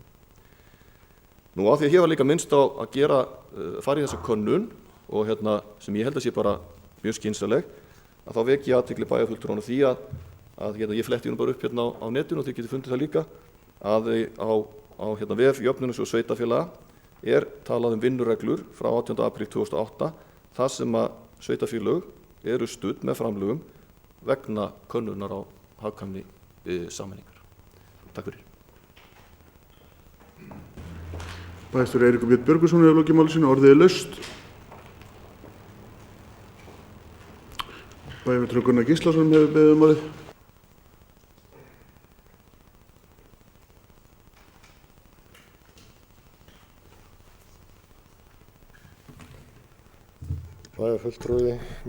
Forseti ágætu bæjarfulltrúar. Ég ætla fyrst að nefna dálítið sem að bæjarfulltrúi Sigurjón gleymdi. Það var það að Akureyri var til úr 2 sveitarfélögum, ekki satt. Akureyri og síðan sameinaðist hluti af núverandi Hörgársveit Akureyri, þar sem Glerárhverfið. Það var ekki hluti af Akureyri hér á árum áður. Það gengi bara býsna vel. Ekki. En aðeins bara örstutt út frá orðum bæjarstjóra rétt á það. Þetta er nefnilega alveg hárrétt sem að kemur inn á þarna. Af hverju skyldu sveitarfélög sem hafa bara góðar tekjur vera að sameinast einhverju stærra sveitarfélagi? Eins og þau standa ágætlega undir þeirri þjónustu sem þau eru að veita. Kannski er ástæðan sú. Ég ætla bara að taka 2 dæmi. Í sveitarfélagi eru skatttekjur 740.700 krónur á íbúa á síðasta ári. Af þeim eru 280.000 á íbúa úr jöfnunarsjóði, eða 37,9%. Í öðru sveitarfélagi eru tekjur á íbúa 892.800, meðan það eru innan við 700.000 á Akureyri, en af þeim koma 393.500 krónur úr jöfnunarsjóði, eða 44%. Það segir sér náttúrulega sjálft að þarna erum við búin að búa til kerfi sem í raun og veru heldur þessu uppi og heldur þessu kerfi sjálfu sér við. Og ég ætla ekki að gera lítið úr því. Þetta er líka staða sem að þarna sveitarfélög að ræða sem hafa orðið til og fleiri smerri og ég ætla ekki að gera lítið úr þessu. Þetta er hluti af því sem við erum að fást við. Og það er alveg hárrétt að ef okkur tekst ekki að snúa þessu við og vinna þetta sameiginlega og finna lausn sameiginlega, þá kemur náttúrulega aðeins lögþvingun, hvenar hef ég ekki hugmyndum, en í Danmörku til dæmis að þá settur þetta 20.000 íbúa mark á sveitarfélaginu ef mann rétt og þetta var bara heilmikið mál á sínum tíma. En þeir unnu úr því. Og það er nákvæmlega það sem við þurfum að gera, en ég bara ítreka henni aftur, þetta er ósk samstarf, þetta er ekki verið að krefjast eins né neins og sveitarfélög ganga algjörlega óbundin af öllum á allan hátt inn í það samstarf og annar bara vilja það að gera þessa könnun. Eins og ég sagði líka, þetta getur komið okkur vel á margan annan hátt. Og ég sjálfur var nú oddviti í litlu sveitarfélagi, ég veit alveg nákvæmlega hvernig stjórnsýslan gengur fyrir sig í slíku sveitarfélagi. Hún getur alveg gengið á meðan hún ekki of mikil og meðan að verkefnin ekki of mörg. Það er alveg að hreinu, en hún snúin. Takk. Bæjarfulltrúi Gunnar Gíslason hefur lokið máli sínu, orðið laust. Þá ætla ég að lesa upp bókun Gunnars Gíslasonar bæjarfulltrúa sem var lögð fram hérna í ræðu hans. Aftur, bæjarstjórn Akureyrarkaupstaðar samþykkir að óska eftir samstarfi við önnur sveitarfélög í Eyjafirði að gera fýsileikakönnun á sameiningu sveitarfélaganna í eitt sveitarfélag. Þá verður jafnframt skoðað hvort aðra sameiningar þyki fýsilegri í ljósi aðstæðna. Lögð áhersla á að öll sveitarfélög gangi óbundin til þessari könnunar en bæjarstjórn telur mikilvægt að taka umræðuna og skoða kosti og galla að standa málefnalegri umræðu meðal íbúa á svæðinu. Þessi geta stutt þessa tillögu, þessa bókun, eins og það gefi merki.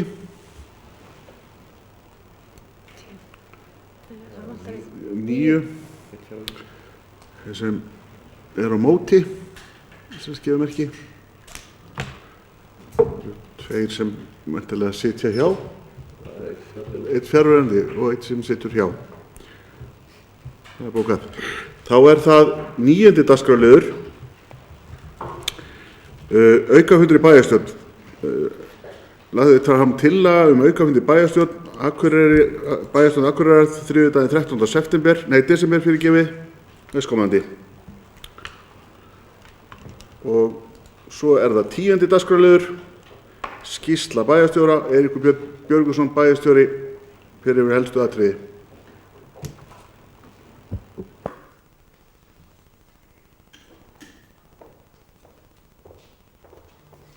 Forseti, ágætu bæjarfulltrúar, hlaupa fljótt yfir síðustu 3 vikur. Síðasti bæjarstjórnarfundur sem var þriðjudaginn 15. nóvember. Daginn eftir áttum við fund með skólastjórnendum og trúnaðarmönnum, enda þá að vinna í miðri deilu kjör starfsmanna grunnskólakennara, ekki bara starfsmanna grunnskóla, heldur grunnskólakennara.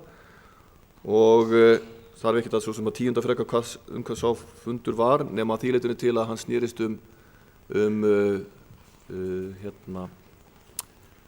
vinnustund sem er kerfi sem að við notum til þess sem stimpilklukkukerfi bæjarins og sú vinna er ennþá í gangi og henni er ekki lokið. Nú föstudaginn 18. nóvember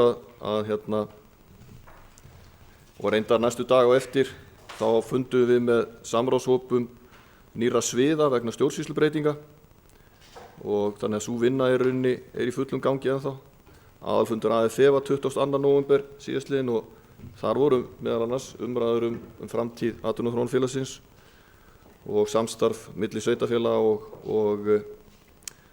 og samstarf verkefni. Ég er búinn að eiga nokkra fundi með framkvæmdastjóra öldrunarheimilana og fjármálastjóra vegna reksturs öldrunarheimilana þar sem við höfum verið að skoða reksturinn og leita leiða meðal annars til hagræðingar en líka skoða leiðir til þess að efla starfsemina. Nú síðan voru það tilkynningar og niðurstöður á tillögum vegna ráðninga á nýjum sviðsstjórum sem fóru fram 24. nóvember og samtöl við umsækjendur og upplýsingar til þeirra. Það var fundur húsnæðismál sem var haldinn á netinu 25. nóvember síðastliðinn sem ég held að sé á heimasíðu sambandsins. Nú þori ég ekki að fullyrða það en ég vona að vegna þess að hann var sýndur beint, þannig að vonandi upptaka til af þessu. Ég skora á bæjarfulltrúa að kynna sér þennan fund húsnæðismál. Þetta var mjög góður fundur til upplýsinga það hvað er verið að gera með breytingum á lögum húsnæðismál. Og síðan voru kveikt ljósin á jólatrénu frá Rannes og sendiherra Dana á Íslandi var viðstödd afhendinguna, eða það má segja að hún hafi komið og afhent tréð.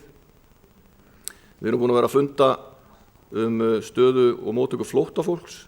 Hér var stór fundur með öllum hagsmunaaðilum sem hafa verið að koma að þeirri vinnu og svona aðeins að segja ykkur bara frá því að það eru allir, ég má segja í skýjónum bara við því hvað þetta hefur gengið vel. Það eru allir sammála því að það gangi mjög vel í móttöku flóttafólksins okkar, nýbúana frá Sýrlandi, og eins og því þekki úr umræðu, það er í umræðinu í dag að taka á móti einni fjölskyldu til viðbótar, en það er þó ekki búið að ganga frá neinu samkomulagi það. Nú í síðustu viku var stjórnarfundur lífeyrissjóðsins, þar sem að fulltrúar bæjarins sátum. Það er svo sem engar sérstaka fréttir frá þeim fundi. Nú við vorum með aukafundi í bæjarráði vegna fjárhagsáætlunar. Eitt svona kannski lítið atriði segi en að mér finnst svolítið merkilegt. Það var svona lítið og sætt kvöld haldið á Amtsbókasafninu 30. nóvember síðastliðinn, þar sem var verið að veita viðurkenningar til ungra rithöfunda eða ungskálda eins og það heitir, og við vorum þar nokkur fulltrúar bæjarins. Gaman að svona viðburðum, alltaf gaman að þeim. Og síðan var náttúrulega kynningin á kjarasamningi grunnskólakennara fimmtudeginum í síðustu viku og við sátum þann fund nokkur hér frá Akureyrarbæ. Síðan átti ég fund í síðastliðinn föstudag með fulltrúum heilsugæslunnar vegna húsnæðismála. Bara aðeins að segja frá því, það er bara á algjöru byrjunarstigi. Það eru vangaveltur hjá heilsugæslunni framtíðar framtíðarstaðsetningu og framtíðar húsnæðismál. Og síðan bara í dag að þá fundaði ég með kjarasamninganefnd vegna eftirfylgni með málum snúa ráðningu sviðsstjóra. Aðeins að vekja að lokum á síðustu athygli á því að núna á fimmtudaginn þá hefur verið boðað til fundar með bæjarfulltrúum og samtökum fyrirtæki velferðarþjónustu, en það er þá málstofa sem hefur meðal annars verið haldin í Reykjavík rammasamning sjúkratrygginga og kröfulýsingu snýr að öldrunarheimilum. Þannig ég skora bæjarfulltrúa að koma á þann fundi ef þau hafa tök á. Annað var það ekki. Takk fyrir mig. Eiríkur Björn Björgvinsson bæjarstjóri í lokin máli sínu. Þá í lokin vil ég vekja athygli á eftirtöldum fundargerðum. Afgreiðslufundur skipulagsstjóra 17. og 24. nóvember og 1. desember, atvinnumálanefnd 23. nóvember, bæjarráð 17., 24., 29. nóvember og 1. desember, framkvæmdaráð 21. nóvember, íþróttaráð 17. nóvember, samfélags- og mannréttindaráð 15. nóvember, samstarfsnefnd ferlimál fatlaðra 21. nóvember, skipulagsnefnd 30. nóvember, skólanefnd 7. nóvember, stjórn Akureyrarstofu 28. nóvember og 1. desember, velferðarráð 16. nóvember 2016. Hægt er að nálgast fundargerðir á heimasíðu bæjarins og þá segjum við þessum fundi slitið klukkan 18:20.